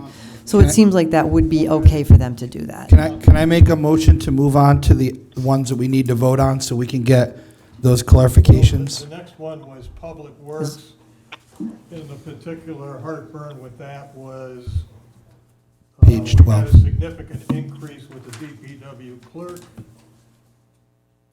And I can tell you that the DPW clerk previously worked 32 hours a week. She now works 40 hours a week. Right. And, received her AFSCME raise. I will say this, in the past, she often worked well more than 32 hours and wasn't paid for it. Once again, like all the other clerks, she handles all the time cards, all the payroll, all the vacation days, all the sick days. She does all the ordering. She, matches up the bills and approves them to be sent for the treasurer to be paid. Like I said before, those clerks, aren't simply there answering the phone. They're essentially there, like I said, HR/treasurer head of supply and everything else. So she's been moved to a full 40 hours. Yeah, and that's the biggest reason, her salary change, plus the contract change, plus, well, there's a couple little things, but that was my understanding when I talked to Denise Surratt about it. Wait, what was the question on DPW clerk, Jay? What was the question, Well, initial question? If you look at it, you wonder why there's a 33.5% increase. Okay, what page are you on? It's page 12. It's the Page third 12. one, says DPW I clerk. don't see 30. If you look all the way to the right, the percent change approved at 33.55. Okay, I'm sorry, I'm on the wrong- I got And it. I'm shocked you didn't see that, Ruth. No, I was on the wrong docket, sorry. I'm okay now. Okay, the next thing Thank you. that several of us were wondering about was the rubbish and recycling collection. And that number that we're looking at just covers the current contract going forward with the additional expense of trucking it to Johnston, plus paying the tipping fees, correct? That is correct. It does not include anything else. No, that includes, that's essentially what the upcharge would be for a vendor like MEGA, although, at some point we'll be going out to bid. But the best estimates that we have based on the amount of trash that we have, the amount of trash that they bring, the amount of recyclables that they bring now, coupled with the transport costs, which you can figure, by mile, as well as the estimated tipping fees. And using the state's estimates per person for trash and all that kind of stuff. No, well, we're really estimating it on the amount of trash that we pick up. I mean, MEGA knows how much, they know how much trash they pick up. Well, So yeah. we have a good idea of how much trash we will be bringing to Johnston. Yeah, I understand. So This includes the one thing about this that we cannot, that is kind of nebulous is, and everybody in the room probably knows, if a load gets rejected at Cranston, And it can happen for several reasons. It can be too wet, it can be too packed, it can be contaminated with things they don't want, and those get rejected, and we have to pay extra for that. So that's not in here. And you may have noticed there was an article at the time, the Seconic Times, about this, where we have had rejected loads, and it's quite expensive. As well, right now, MEGA actually carries the cost for the rejected loads. These are recycling loads, by the way. This is when people put things like garden hoses and lawn chairs in their recycling, Exactly. which happens. MEGA does its best not to, if your recycling bin has stuff in it it's not supposed to have, then they're not supposed to pick it up because of, it will cause a load to get rejected. I don't know exactly how that will be going forward. My guess is that we would like to stay with the same thing. In other words, since MEGA's or whoever the trash hauler is, they're the one with the eyes on the ground. If there's stuff in there that shouldn't be in there, don't put it in the truck. And I have seen them throwing stuff out on people's lawns doing just that. And people sometimes I don't know. because their recycling didn't get stuff. And it's often because their recycling had things in it that, you just can't put garden hoses and toasters and lawn chairs in your recycling bin. That wasn't the issue. That's the thing. Okay. The issue was, we don't have a number to truck and dispose 8 to 10,000 yards of yard waste. We're gonna talk about that when we get to the recycling center. Well, that's gonna be in that's gonna be under what we're talking about now, with trucking to the landfill or wherever we're trucking it, We don't know what. in yard waste pickups. Okay, Trish, you want to clear everybody up on this? What are we doing? Yes. It's come up again. What is Okay. you're doing with yard waste? Okay, so here's the thing you guys all need to understand about yard waste. And I'm glad people are trying to be forward-thinking, but I'm going to say this nicely, you're over-worried about it. No. First of all, yard waste pickup does not happen all year long. It's predominantly in the fall and in the spring. In the next fiscal year, the fall yard waste, in other words, the yard waste that gets picked up after, July, and you can look and see there's a schedule. I think there's a pickup in August, I think one in September. I don't know, there's like 4. That yard waste is going to the landfill, just like it always has. And so we don't have to worry about the fall yard waste. The spring yard waste, there is a very good chance that a significant portion of the spring yard waste is actually going to go to the landfill too. Why is that? Because even after we can't bring trash there anymore, there is going to be work that's going to need to be done as fill and cover to level this, and the DEM allows us to use the yard waste mixed with dirt as cover. So at this point, it seems quite likely that a good portion of the spring yard waste, in other words, what will be in the second half of next fiscal year, will also be going to the landfill to be used as cover or as, leveling where it's needed. Even if for some reason that didn't happen, the planned yard waste location at the recycling center could more than handle the spring yard waste. So we're not worried about where the yard waste is going to go because we know where a lot of it's going to go. That really buys us a fairly long period of time, almost a year, to sort out the yard waste thing. And I will tell you that we have, at least right now, 4 different options other than Johnston that we're discussing with various people, all of which are going to cost less than, and maybe even cost us nothing, versus taking it to Johnston. But we will have all the way up until, not the upcoming fiscal year, the fiscal year after that, if there is a cost associated with it, to figure out what that is. So we could have, we certainly have the rest of this year with a place to take it, and we could have all of next year or even longer, depending if DEM allows us to continue to use it for cover, and that gives you plenty of breathing room to find a way to get rid of it. Yes, and there are other options other than Johnston. Yes. All of which are less expensive, and some of which actually wouldn't cost us anything. You said that, Trish. Can you So- give us some of those options, please?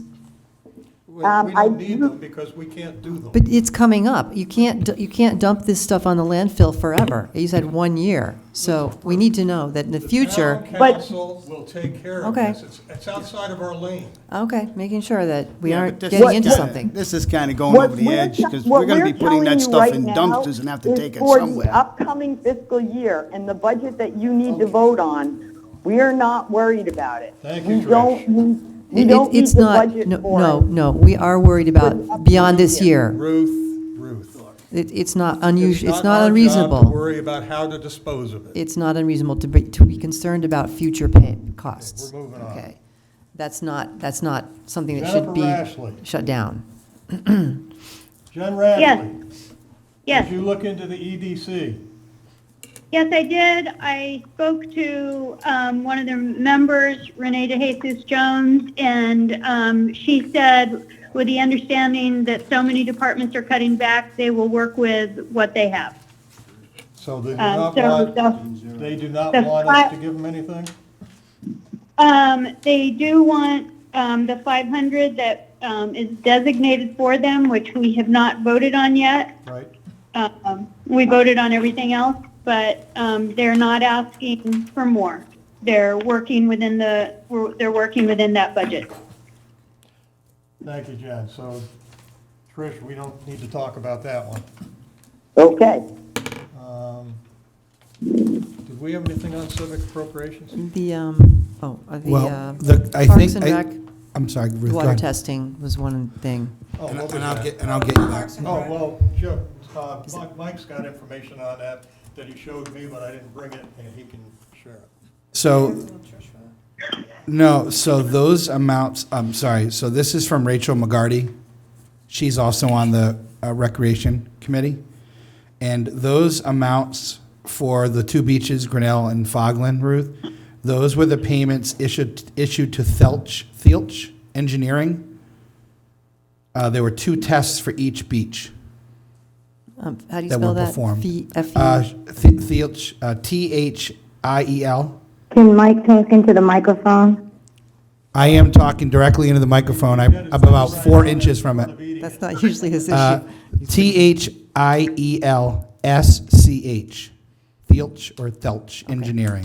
And those were for tests for the beach that we paid the engineering. Okay, great, thank you for You're getting it. welcome. I do have a question on if you know about the U.S. Congress enacted the Beaches Environmental Assessment and Coastal Health Act, which is the Beach Act, so they can help local municipalities to test water, and that's the EPA end of it, and the federal end, and there's also the state DEM, which tests in that area too. So, I mean, I would like to look further into see if if they do a test, if they test it, it's not dangerous to swim there, we aren't liable. You know, if the test is done, we don't have to do a second test.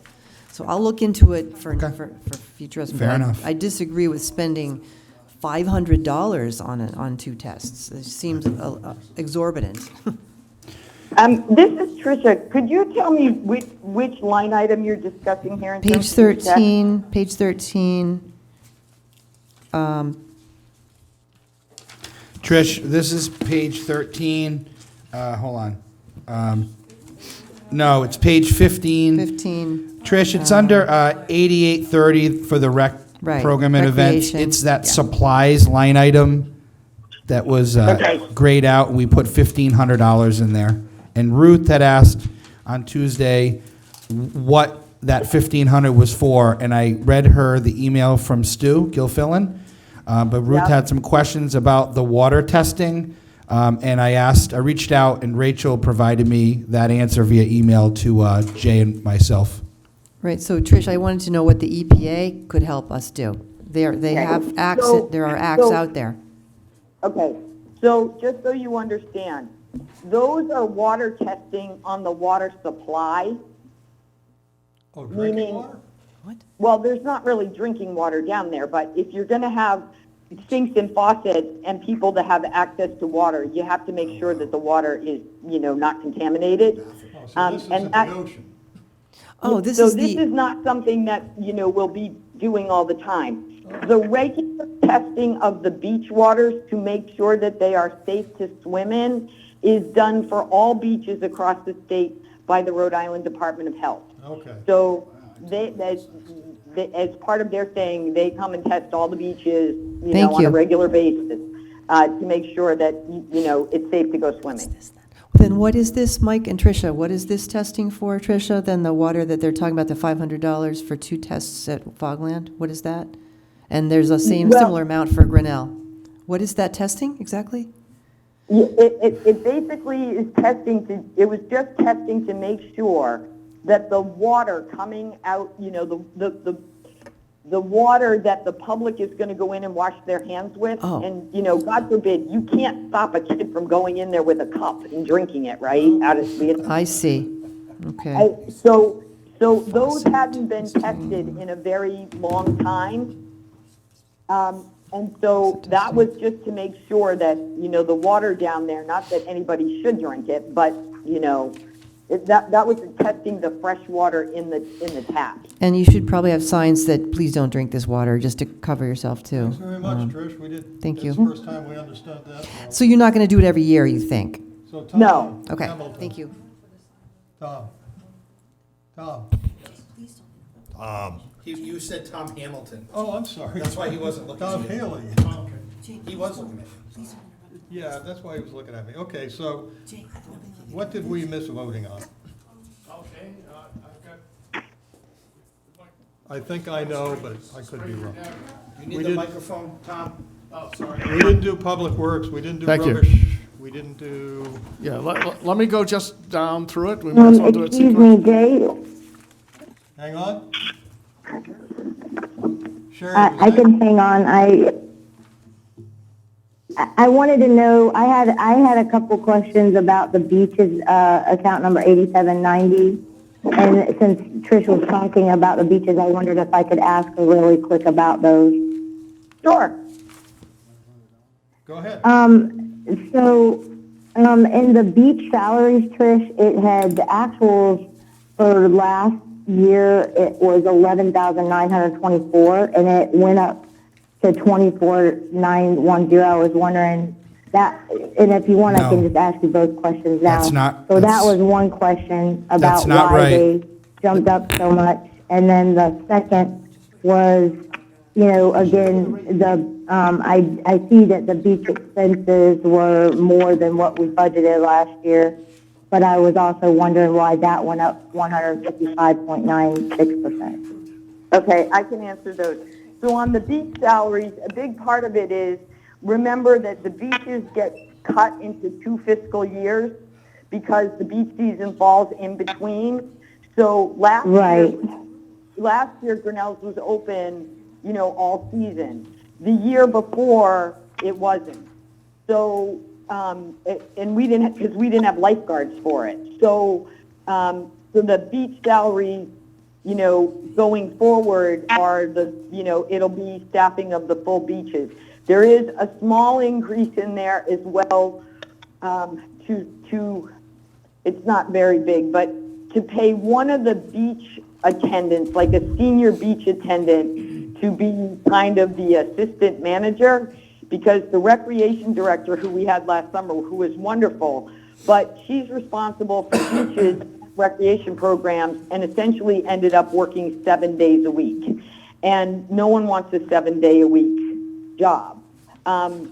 So that there can be somebody who's sort of, one of the beach attendants is going to get paid a little bit more, so that, when the recreation director has a day off, there's somebody who, because remember, they have cash. So you have to have somebody, collect the cash from everybody, turn the cash in, make sure the kids have change for the next day, or if there's a problem or an emergency, because most of the people working there are kids. So there is a little increase in that. So that's why the salaries are up, because we'll hopefully, again, be open all summer at both beaches. Okay. The expenses have increased mostly based on a Rhode Island Interlocal Trust and Red Cross inspection. The trust is our insurance company, and they always worry about insurance, and they have a program with the Red Cross to do an inspection of all your safety equipment as well as all your protocols and, your safety plan in case of an emergency. They were wonderful. They came down. But a lot of our equipment at the beaches was pretty dilapidated, out of date, didn't meet standards anymore. So, they need to upgrade first aid kits and the surfboard thing and all that kind of stuff. So we do need to invest in the proper safety equipment so that if anything happens, we are actually compliant with what's required by law for safety equipment at the beaches. You get all that? Okay, Sharon? thank you, Trish. Yep, got it. That was helpful. Thank you. Okay, Tom, you were given a list of things that we needed to address. Well, the two that We didn't do probate court, did we? Or did we? We did. Okay. yeah, we did. We didn't do public works. We didn't do part of the fire department, correct? Right, it's the fire department and the rubbish that we didn't vote on. And we didn't do the EDC, or did we? Oh, I think we did everything else. Well, the rubbish is, the light, do we have to go back to lights? We had to Oh, do and lights. street Like, lights. So that's a one line item. Why don't we vote on lights? I'll make the motion. So hang on a minute, I just want to make sure we know what we're doing. Because it's just one. Jay, weren't we going to get a confirmation about the lights? Yeah, and I talked, okay, how do I put this? I talked to Denise Sorrell about this. It turns out that we now have approximately 70% of our billing from National Grid. She is also now able to access our bill online. There's still some difficulties with that. She's not at all comfortable with our reducing that to $80,000. She would not be opposed to 100. Does that help you out? Yes.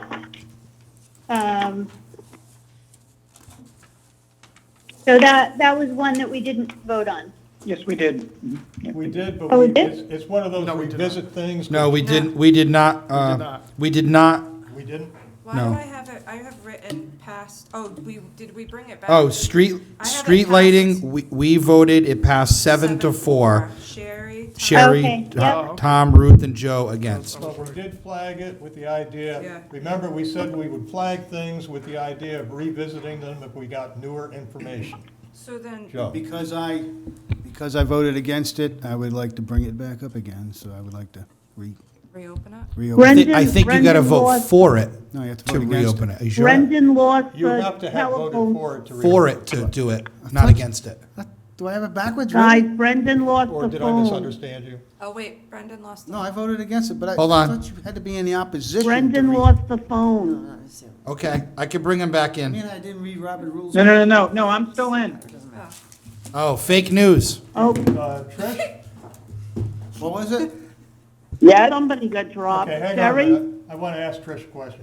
Since I am not, and don't pretend to be a Robert's Rules expert, who can reopen a vote?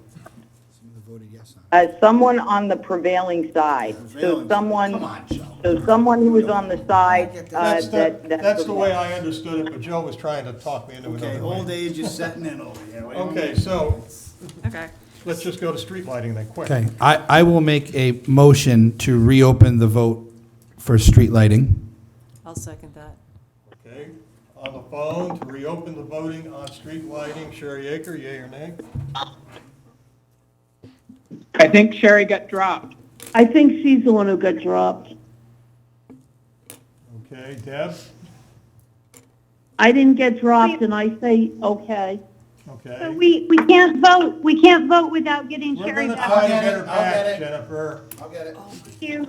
How do you vote? Yes, reopen. Brendan? Yes. Okay. At the table, those in favor of reopening street lighting? Now we will wait for Sherry.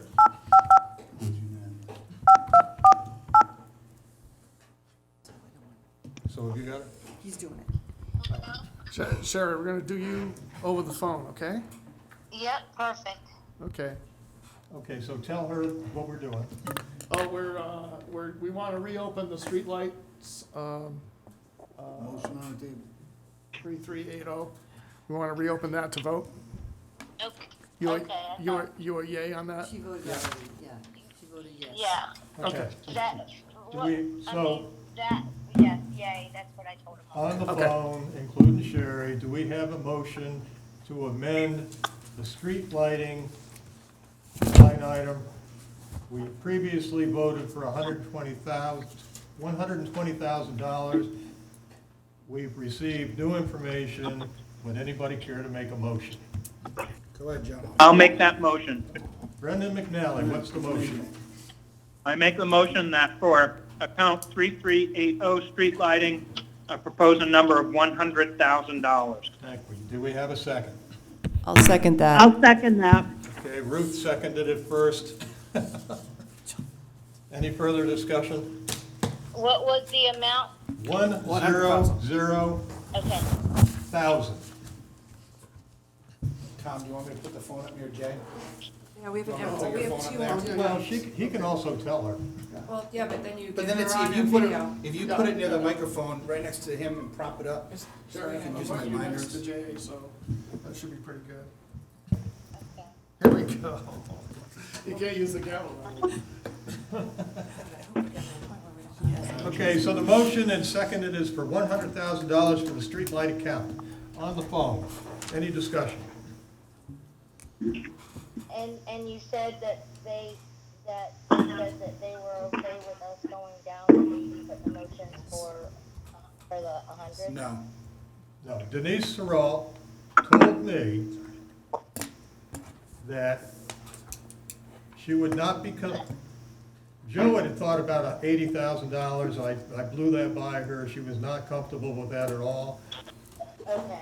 When I mentioned $100,000 to her, she said she was somewhat comfortable with that. That would probably be all right. Okay. Got it. So, any further discussion on this? Joe? I still think she's too overcautious, and we should go with the 80. Thank God she is cautious. I said overcautious. Okay. I'll put it to a vote. Sherry, yes or no? Yay. Tom, you keeping this or am I? Sherry was a yay. Yeah, do me a favor, Sherry, when you say yea or nay, say yes or no. Okay, yes. I'm having trouble distinguishing between the two for some reason. Yay. Yeah, yay.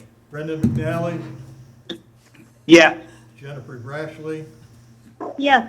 Deb Janik. Yes. At the table, all those in favor? Opposed? Joe wants to go lower. Lower. How low can you go? So is that a 10 to 1? 60? Yes. Yes, ma'am. Okay, what do we, Want to go back to Public Works? Those are both tables. everything up until Public Works? We did municipal capital, correct? Well, Public Works is right above this one. Yeah, we're already on that page. We're already on that page. It's the 2-1 above it. I have that we didn't do rubbish recycling. No, no. Okay. We're not disputing that. No, Okay. there's Jen- 3 on this page. That Jen we was didn't- saying we're already on this page. We have 3 to do on this page. Sorry, Public Works, this is 5540 on page 12. Can I ask a question? Now that we've discussed, can we just vote on the whole thing? Well, I'm just gonna remind people why we did this. One was what we clerk. thought was an exorbitant increase of the DPW clerk salary. There was some question about the maintenance worker salary until we remembered that there's 8 of them.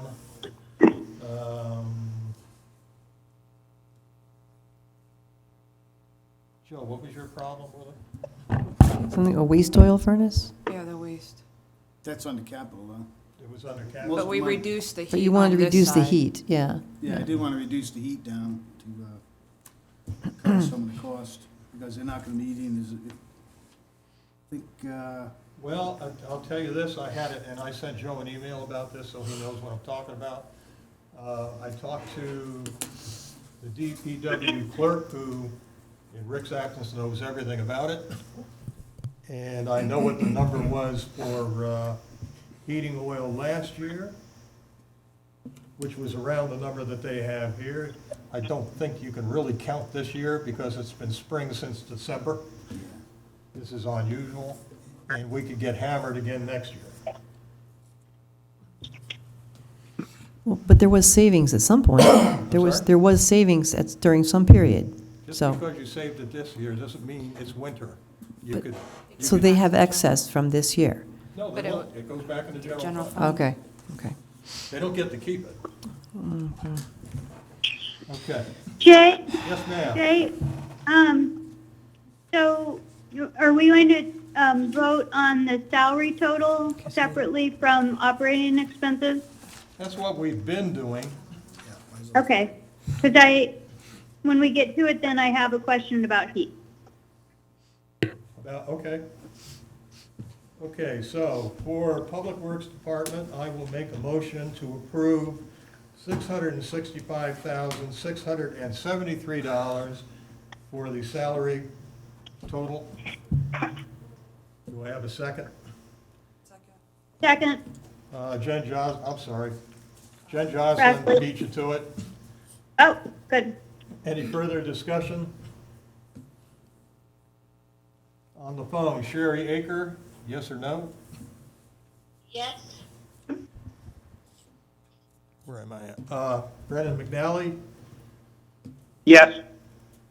Deb Janik, Yes, Jennifer Rashley, Yes, in the room, all those in favor?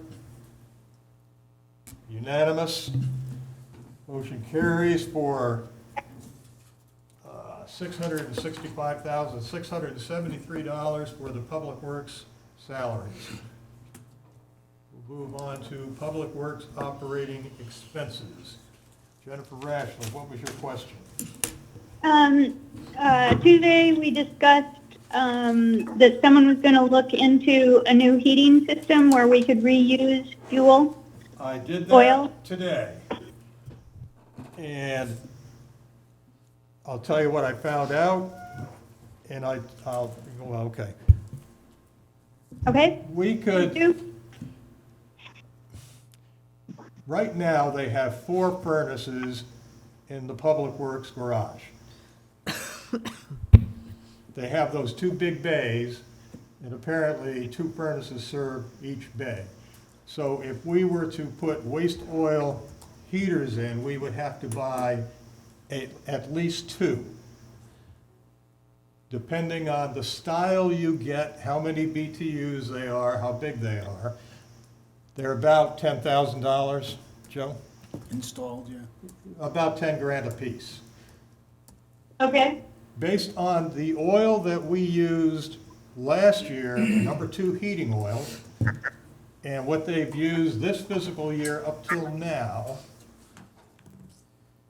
and doing the math, one of these things would pay for itself, just one, in about less than 18 months, if we didn't have a winter like we're having right now.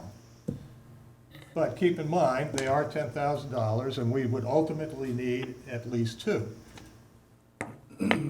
Now, while I would dearly love to put two of these in immediately and start reaping the benefits, in this particular budget season, I don't want to get lynched. And I'm not going to let this die. I'm going to keep on trying to push it. Joe has been pushing this for years. Okay, thank you. I'm sorry? Thank you. Yeah, so while it is a good idea and remains a good idea, it might be a little rich for our blood this year.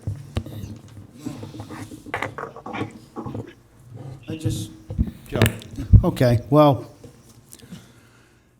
we started off the budget season, we talked about trying to find money in the budget to cover, well, $10,000 is not a lot of money, and I'll tell you where I'm going with this.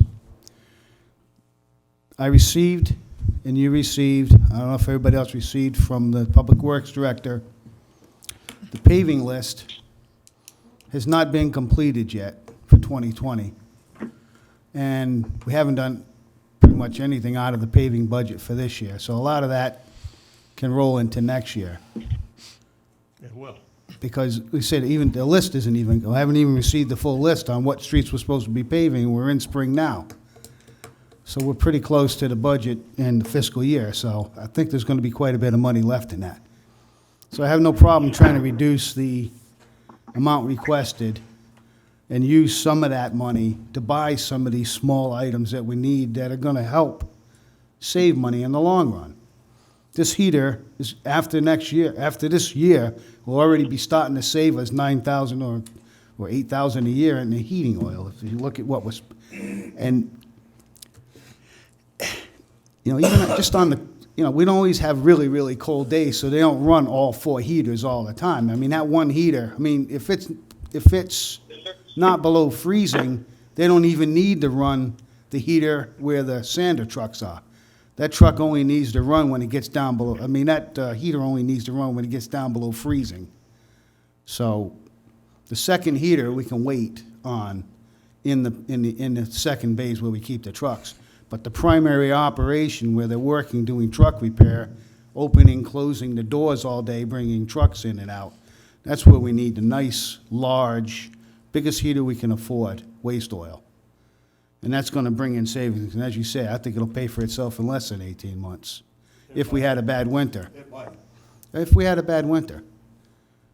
And we're also using a product that we're paying to get rid of, because we're currently paying to get rid of the waste oil. So now we're going to be using it to heat our garage. Where is that in here, the payment to get rid of the oil? Is it It in was, the what, budget? $600 I think we paid, 600 and change according to the email you had sent me, to dispose of used oil. It costs like 25 cents a gallon, plus there's like a 3 or 4 cent per gallon hazardous waste charge, if you will. Yeah, the letter we received from the $25, Public Works 25 Director. cents a gallon. And he said Well, 600. the other thing is, we can't take, they can't use money out of the restricted paving account to do anything else with it. No, We have a resolution currently in effect until June that defines how money goes into the paving account. well, I'm not sure how we could, I'm only talking about reducing it enough to cover the school capital. I'm talking about reducing the paving account this year from what they've requested to just cover the school capital and the new furnace. That's not a lot of money out of that, budget, so it's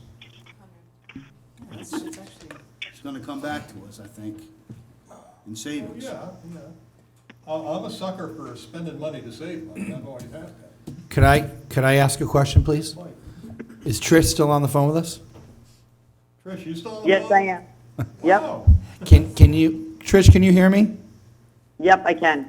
So do you think? Joe has put up an idea. Can you give us your opinion?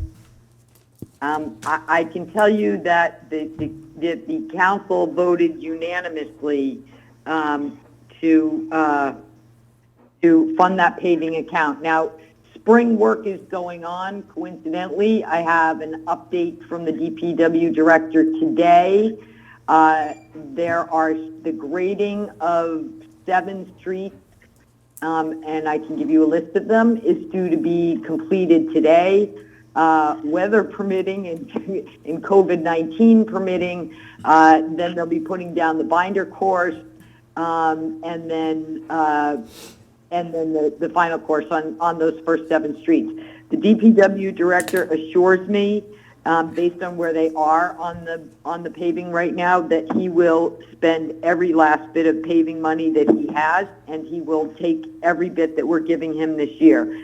I mean, folks, look at our roads. I mean, it's, you know, this is another can that we just keep kicking down the road. The council feels really strongly that, you know, roads might not be buildings, but it's infrastructure nonetheless, and we've got to take care of them. And the paving account for years and years got stripped. That's why it got created to be a restricted account, because every time the council ran out of money, they, you know, well, we'll take it out of the paving account.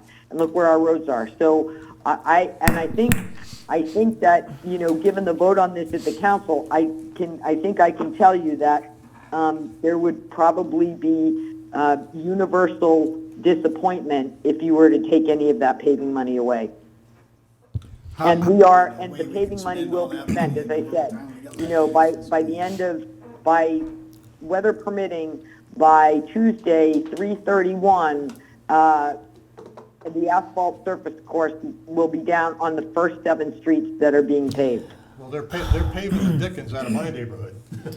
Trish, Yeah, what, it's Briarwood Ave, Park Place, Bramble Way, Holly Lane, Eastbourne, Primrose Lane, Right. Lane Drive that are getting done right now. I don't even know where. Trish, what about Joe's idea about 10 grand for this new heater that would burn the oil? Is that something that you would be opposed to us somehow adding in? You know, I'm not opposed to it. I really wish that we had an opportunity to talk to the DPW director about it. He you know, he is an engineer. Whether or not, you know, installing these new, how much do they cost? About $10,000, Trish. And then they have to be installed? So that would No, that's probably- installed. We'd be close to that with the installation, I believe.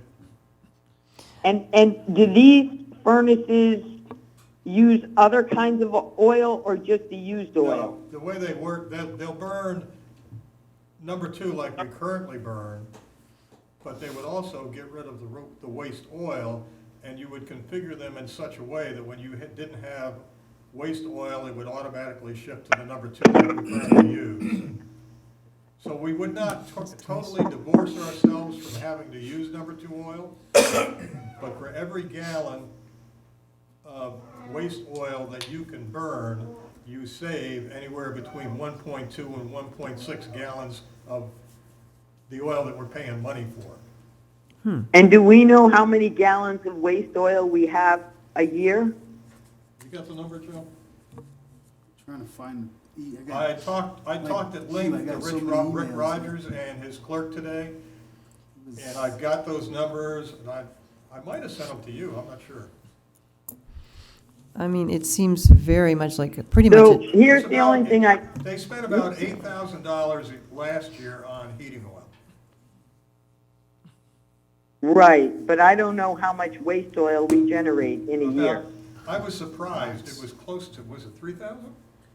Up there, because, I mean, trucks, each truck, what, 18, 20 I think it was close to 3,000 gallons. So I really, And I can't, we're paying to send that away.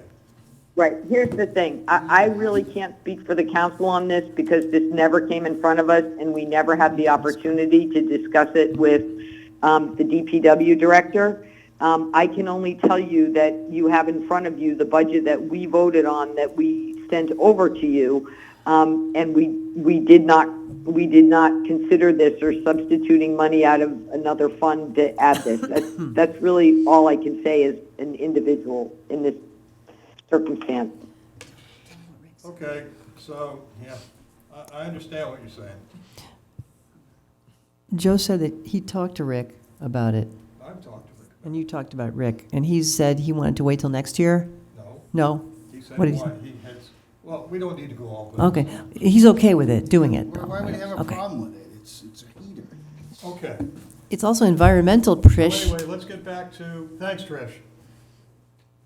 I'm just letting you know that, you know, it's just, I can't really say, I mean, the council, you know, usually has the opportunity to weigh in on these things, and we haven't, and I'm only one counselor, so I'm a little limited to be able to offer an opinion on behalf of the council here. And I fully understand that, and it's like I said, I hesitate, even though I think it's a great idea, in the current budget cycle and what's going on, I just can't see my way clear to do it. However, I will tell you that I am going to get on your agenda, and I'm going to give you everything you could want or need about this. And if Rick wants to be there, that's great, and if he doesn't, that's great too. I think that'd be fine, you know. I'm a stationary engineer by trade. I used to do this for a living. Oh, great, that's good. Well, I'm sure the council would love then to have you come and talk to us about it. Okay, Trish, thanks. We won't beat Okay. this up anymore, so let's get But on Jay, to there is one Public other, Works Jay, operating. Yes. last year they didn't use all the paving money. Huh? They did not use all the paving money last year, so We there's, won't use it all this year. how much is left in the paving account? I need to know that. We need to know that. Trish, do you know what's left in the paving account? I don't know what's left in the paving account, but the DPW director has told What us does he know? Oh, my repeatedly God. that he will use everything that's in the paving account between now and June 30th. I mean, he's made that quite clear to us. And now, Trish. that's separate from what is in the industrial park account. Yes. You know, which can be used from paving. But what's in the restricted paving account for paving the town is that they will use every penny of it between now and June. Well, I Yeah, wouldn't, but what's I in wouldn't the think, industrial park account can only be used within the industrial park grounds. Right, but that can be used for paving in the industrial park. I'm just that you know That's that's separate. separate. But yeah, I wouldn't, I'm not surprised that Rick, We're not on that right now. We are going I'm to not be on industrial. Public Works operating expenses. but I'm not surprised he would say he's gonna Public use it Works all. paving That's is not, another item. I didn't say that it wasn't. I don't know what you're talking about. I do. What are you saying? I'm on that subject. Talking DPW about paving. the capital paving account right Right. now, we're not doing. Yeah, I'm talking about this paving account. I don't know what you thought. I'm talking about, listen, This is what I'm You talking are about, the on. same item. listen, The same item you're on. we're on 5540, Public Works. That's what I'm operating on. Expenses. That's what I'm on also. So I don't know what you're talking about. I see think where Trish you- is the I see one, where you're Trish coming is the one who brought up industrial park. I did not, so, okay. from. Oh, no, we're, okay. Okay, so we have the recommendation from town council president that they would not be comfortable doing that. Exactly. So why don't we try to see if we're ready to make a motion on the I'm gonna do that- DPW operating expenses? I'm gonna do that right now. Thank you. I'll make a motion to approve $920,130 for the Public Works operating expenses account. I second that. Deb seconds that. Any further discussion? On the phone, any further discussion? Nope. Nope. Okay, on the phone, Sherry Aker, yes or no? Yes. Deb? Deb, Yes. yes or no? Yes. Brendan McNally, yes or no? Yes. Jennifer Ashley, yes or no? Yes. At the table, all those in favor? Yes? Okay, we have one no, Joe Souza. Motion carries 10-1 in the amount of $920,130 for Public Works operating expenses.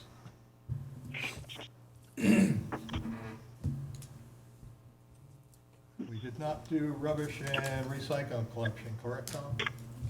We did not, correct. We did not. Okay. Does anybody agree we pretty much had discussion on this? I will make a motion that we approve $1,159,000 for the rubbish recycling collection account. Do I have a second? I will second. Any further discussion? On the phone, Sherry Aker, yes or no? Yes. Brendan McNally, yes or no? Yes. Jennifer Rashley, yes or no? Yes. Deb, yes or no? Yes. Around the table, all those in favor? Okay, we get that? Joe Souza and Ruth Ellenbeck voted no. So the motion carries 9-2 in the amount of $1,159,000 for the rubbish recycling collection account. Did we do EDC? We did. No. No, EDC we is didn't the do next that. one that No, should sorry. be next Okay, one so up. that's on page 14. We deferred it because we were waiting on Jennifer, right? Right. Yep. Okay, page 14, Economic Development Commission. Move $500 for line number 6676. Very good. It's actually, yeah, Do 672. you want to add 5? 6,200. Oh. Keep the 500. Okay, it was 7423. 7423, Joe. Yeah, so the total is 500. Okay, so we have a motion for $500 for the EDC. Do we have a second? I'll second that. We have a second. On the phone, any discussion? So Jennifer, you indicated that they would be content with the 500 and not add any more, right? They are willing to work within the budget set by the town council. Okay, willing will do. On the phone, Sherry Aker, yes or no? Yes. Brendan McNally, Yes. Jennifer Rashley, Yes. Deb Janik. Yes. Around the table, all those in favor? Motion carries unanimously for $500 for the Economic Development Commission. Jay, before we move on, can I make one comment? Absolutely. Jennifer Ashley, can you hear me okay? I need a drink of water anyway. Go ahead. Yep. Okay, thank you. I know you made a great recommendation to fund $500 for the Newport County Women's Resources.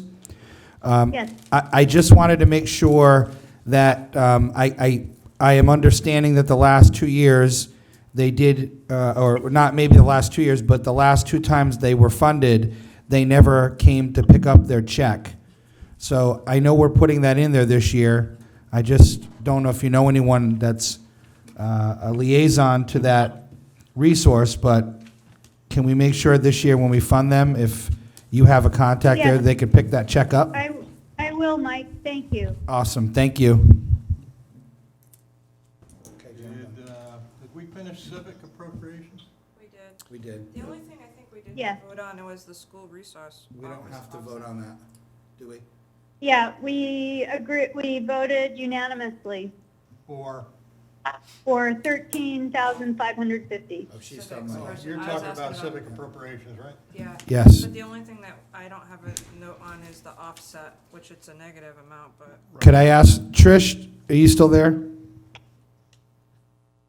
Yes, I'm here. We don't have to vote on the school share offset for the school resource officer, do we? Well, yeah, I think, I mean, yeah, we do. I mean, that, as we said before, it's a contractually obligated position. Right, but But it's in the negative here to the town. But we voted Is it just procedural? Because there's,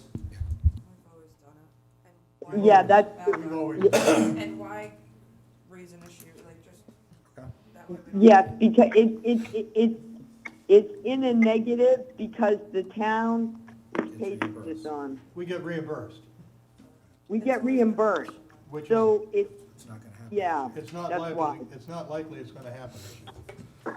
So that's, yeah. Well, I mean, I don't know what the, I don't know. I don't know what will happen on that. As you said, it's a union contracted position, so. Tricia, can you give us the answer to that via the lawyer that's involved in it? Because, I mean, the contract also says you have to have this many lieutenants, and they don't have that many lieutenants. So I'm just trying to find out, if you could just get back on the SRO legal answer to us, that would be great. I mean, Yeah, they're gonna, I mean, we've sort of, okay, we had this a rather lengthy I just want the discussion legal- about it, and it's like I said to Chief Jones, we sort of thrown it in his lap, and he's gonna have to deal with it. legal answer, yeah. So All make right, sure so that, let's go to the SRO, which is on page 15, 3330. The council has approved $62,000 that is expected to be reimbursed. I move that we respect the town council's recommendation and approve the $62,000 for the SSRO, or the SRO. Thank you. Jen's made a motion for $62,000 for the SRO. Do we have a second?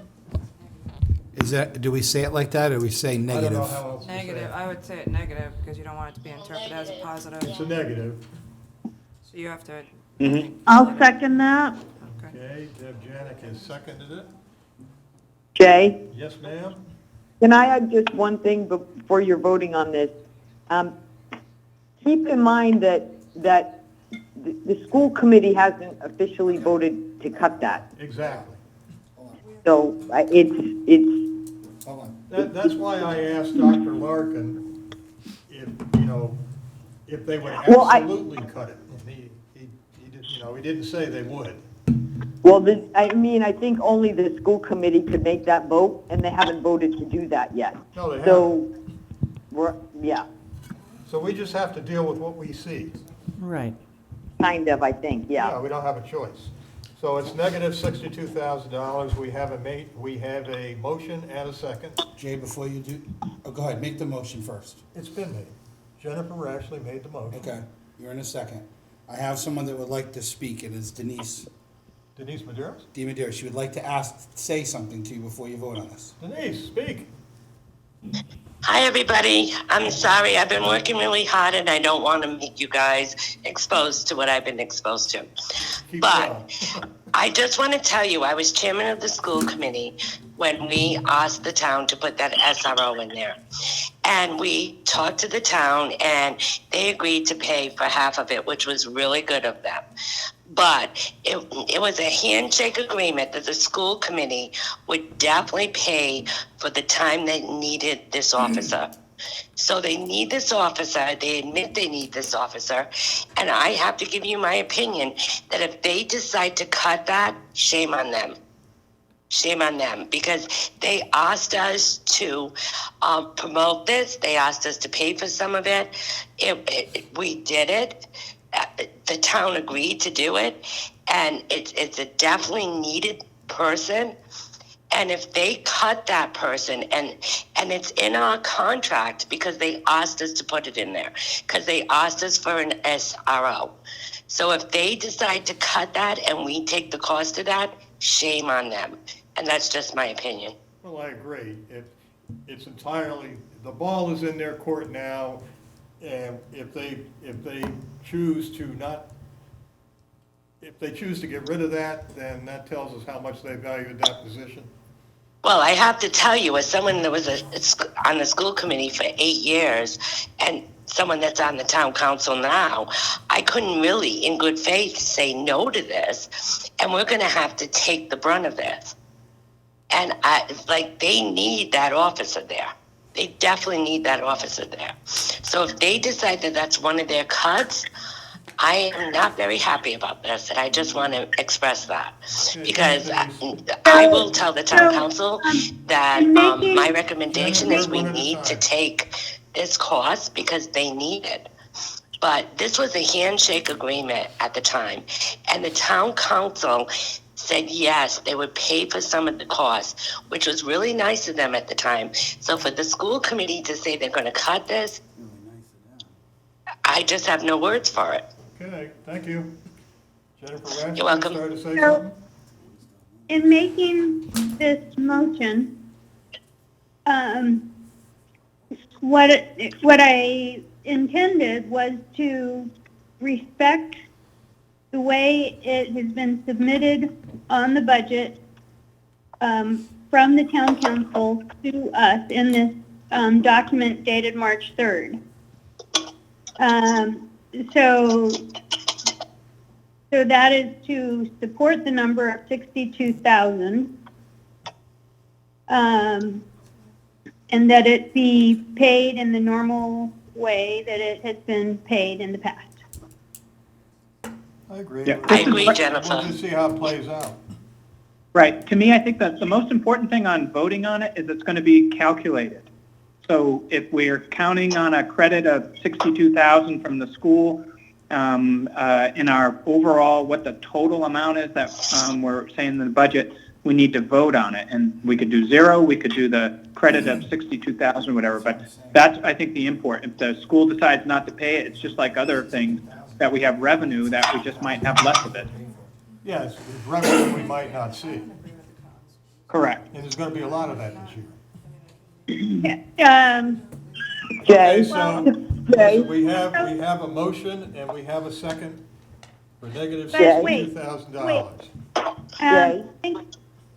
No, it's not a negative $62,000 because it has to be, it has to be represented. It's a contractual amount that has to be either be put back in the police section or be captured here. All right, so we'll just leave negative and positive off of it, the $62,000. It's included as a negative, and that's how we've always voted at it, because it's income coming in. For whatever reason, it's always been on our budget docket the way that is, so you have to vote for it like that. Jay? Yeah, I think this is not in our purview to This go is further a than bit of a this, you weird know. thing. It's not revenue. It's listed that way, but, the town is essentially contractually obligated to it. So, you're essentially then shifting the burden of paying for it to the town budget. We can't change the vote because they haven't even voted on it, the school. We have to do it as it is here. Can I call a point of order for us to take a vote on this? Because I just don't think right now it's something we even have the capability to deal with. Right, we need to vote on this now as Yeah, it's as it presented, is. as we see it. Then we go to the next step, yeah. As it's presented. So, do we continue to have a motion and a second? Yes. On the phone, Yes, Sherry Aker, yes or no? Yay, or sorry, yes. I'm sorry. Deb My Janik, southern accent. Deb Janik, Yes. yes or no? Yes. Brendan McNally, yes or no? Yes. Jennifer Rashley, yes or no? Yeah. Around the table, all those in favor? Joe? Opposed? I'm going to abstain, please. You're abstaining? Yeah. For a reason or? No? Okay. Do I have to give you a reason? No, No, okay. Just abstain. I just We want have to one know. abstention, I need a Mike recusal form, Dakotas. We have one no. Joe Souza, you didn't say no, did you? Yeah, he's no. I did not, yeah, I said yes. So the motion carries with 9 yeses, one abstention, and 1 no. Comes back to bite you, I'll say I told you so. Okay, where does that leave us? Is that everything? I think so. We've addressed everything once. Good gracious. Okay. That's income. Double it. I'm sorry? Yep, we did. So you're saying you don't want to put money in for a waste oil heater this year? I can't see my way clear to do it. $10,000 in a, was it, with a 40? But what about $50 next million year? dollars? Next year, soon enough, huh? No? For the waste oil. You and I have talked about this, I'll tell you my reasons later. All right, so now we're on 26th March. Okay, I sent, I thought we were gonna accomplish something this year. we already approved the minutes for the 13th and the 20th. Did everybody have a chance to look at the ones I just sent you today? Was it the 27th? Yeah. I did. Brendan? I did not. I Okay, did so not. We'll, then I won't ask to approve them and add them to this agenda, we'll just do them next time. So I sent everybody a tentative agenda, which I will post tonight for the 31st. If everybody saw that, I hope they did.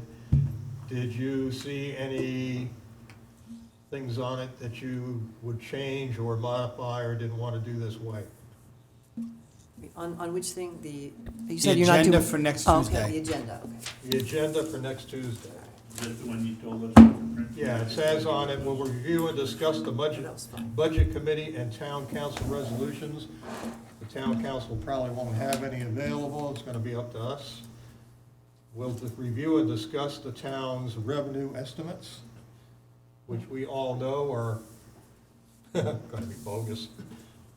We'll review and discuss the preliminary budget docket prior to final recommendations. Then the big one on April 2nd, which is our charter mandated date. We'll do our approval and adoption of the resolutions. We'll do our approval and adoption of the revenue estimates. We'll do our approval and adoption of the docket, and we'll do our approval and adoption of the tax levy worksheet. And we will turn the whole thing into the town clerk as required by the charter. May I ask a question? Can, Go ahead, Deb. well, I was just gonna ask if Tom Haley could send us, the docket now with the numbers in as we've modified them, because we've increased some and we've decreased some. Yeah, we've made slight changes. Tom, can you? Yeah, I'm not sure I captured all the deltas, but I'll be happy to distribute the spreadsheet. Well, you and I can get together. If you can at least like pass it to Jay and Jay can check it and send it out to us just so we can see where we are. Yeah. I'm very visual, I need to have that so I Yeah, can see I it. agree. I actually, I'll take that back. I think I did annotate what the changes were, so, We'll work it out. yeah. Or at least just give us the percentage. Thank you. Yep. Okay, so does anybody have any problems with either one of these days? Mike? My comment was gonna be, is it impossible that we can avoid the April 2nd meeting and try to get this all done Tuesday? And if is or isn't, can you put an agenda together by tomorrow to file it, to put it all in there for Tuesday in case we're ahead? We can get it done? I have a March 31st tentative agenda that I have not posted, Okay, but I have to post it quick. yes, by So what tomorrow. I can do is take everything that's on the 1st, make a big one for the 31st, and if we don't get it all done, Yeah, that's what I'm asking. so here's what I'll do. Because the 31st and the 2nd, they'll almost be like I did for this one, mirror images of each other, but at least they'll both be filed, and I'll just put a thing in there in no particular order, and then we can do what we need to do. How's that? But would we have enough time to if we didn't get it done on the 31st, is there enough time to post for the Second. for the 2nd? That's what I'm saying, Brendan. I'm gonna post the 2nd and the 31st at the same time, and they will say almost basically the same things.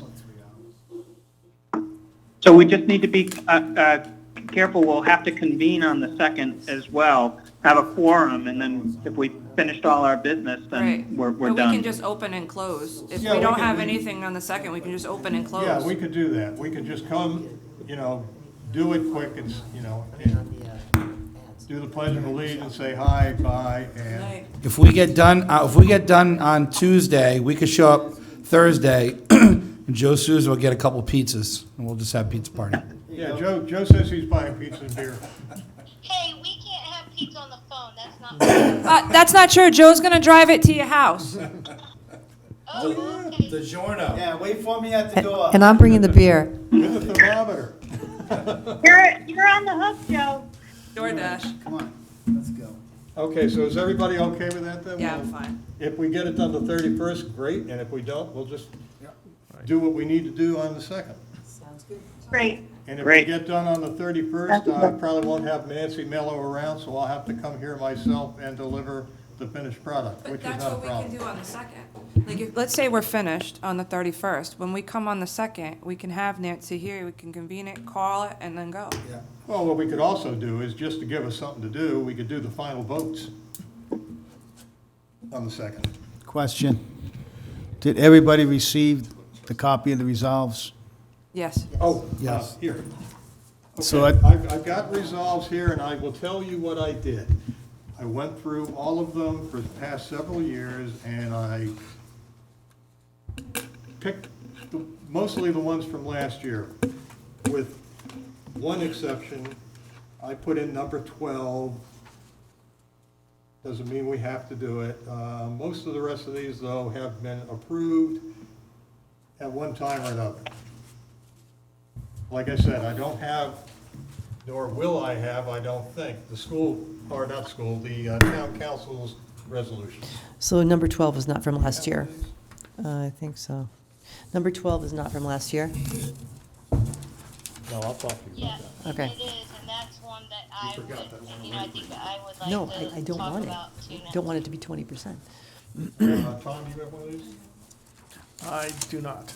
Thank you. I think my point was, if we can get up to speed on these, we can blow right through them pretty quickly. Most of them are just procedural anyway, so it's. Yeah.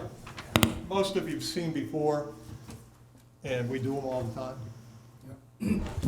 Okay, Jay, can I just ask, did you email those to us? Yes, he did. Yeah. Yes, he I did. thought I did, but I'll do it again. All right. No, she's Yeah, got it. They were emailed. So before I make a motion, do you have any more business, or are we motioning to? I'm worn out. Okay. I just want to say one thing before I'd like to make a motion to adjourn. I just want to say thank you to each of you that are on the phone and are here. I thought this was pretty clean. Today was a little contentious because we had the big ticket of the schools, but I think from the Budget Committee workshop until now, even though we have the resolutions next week, I'm very proud as a Budget Committee from each one of you, the way we got along, we did this, so thank you.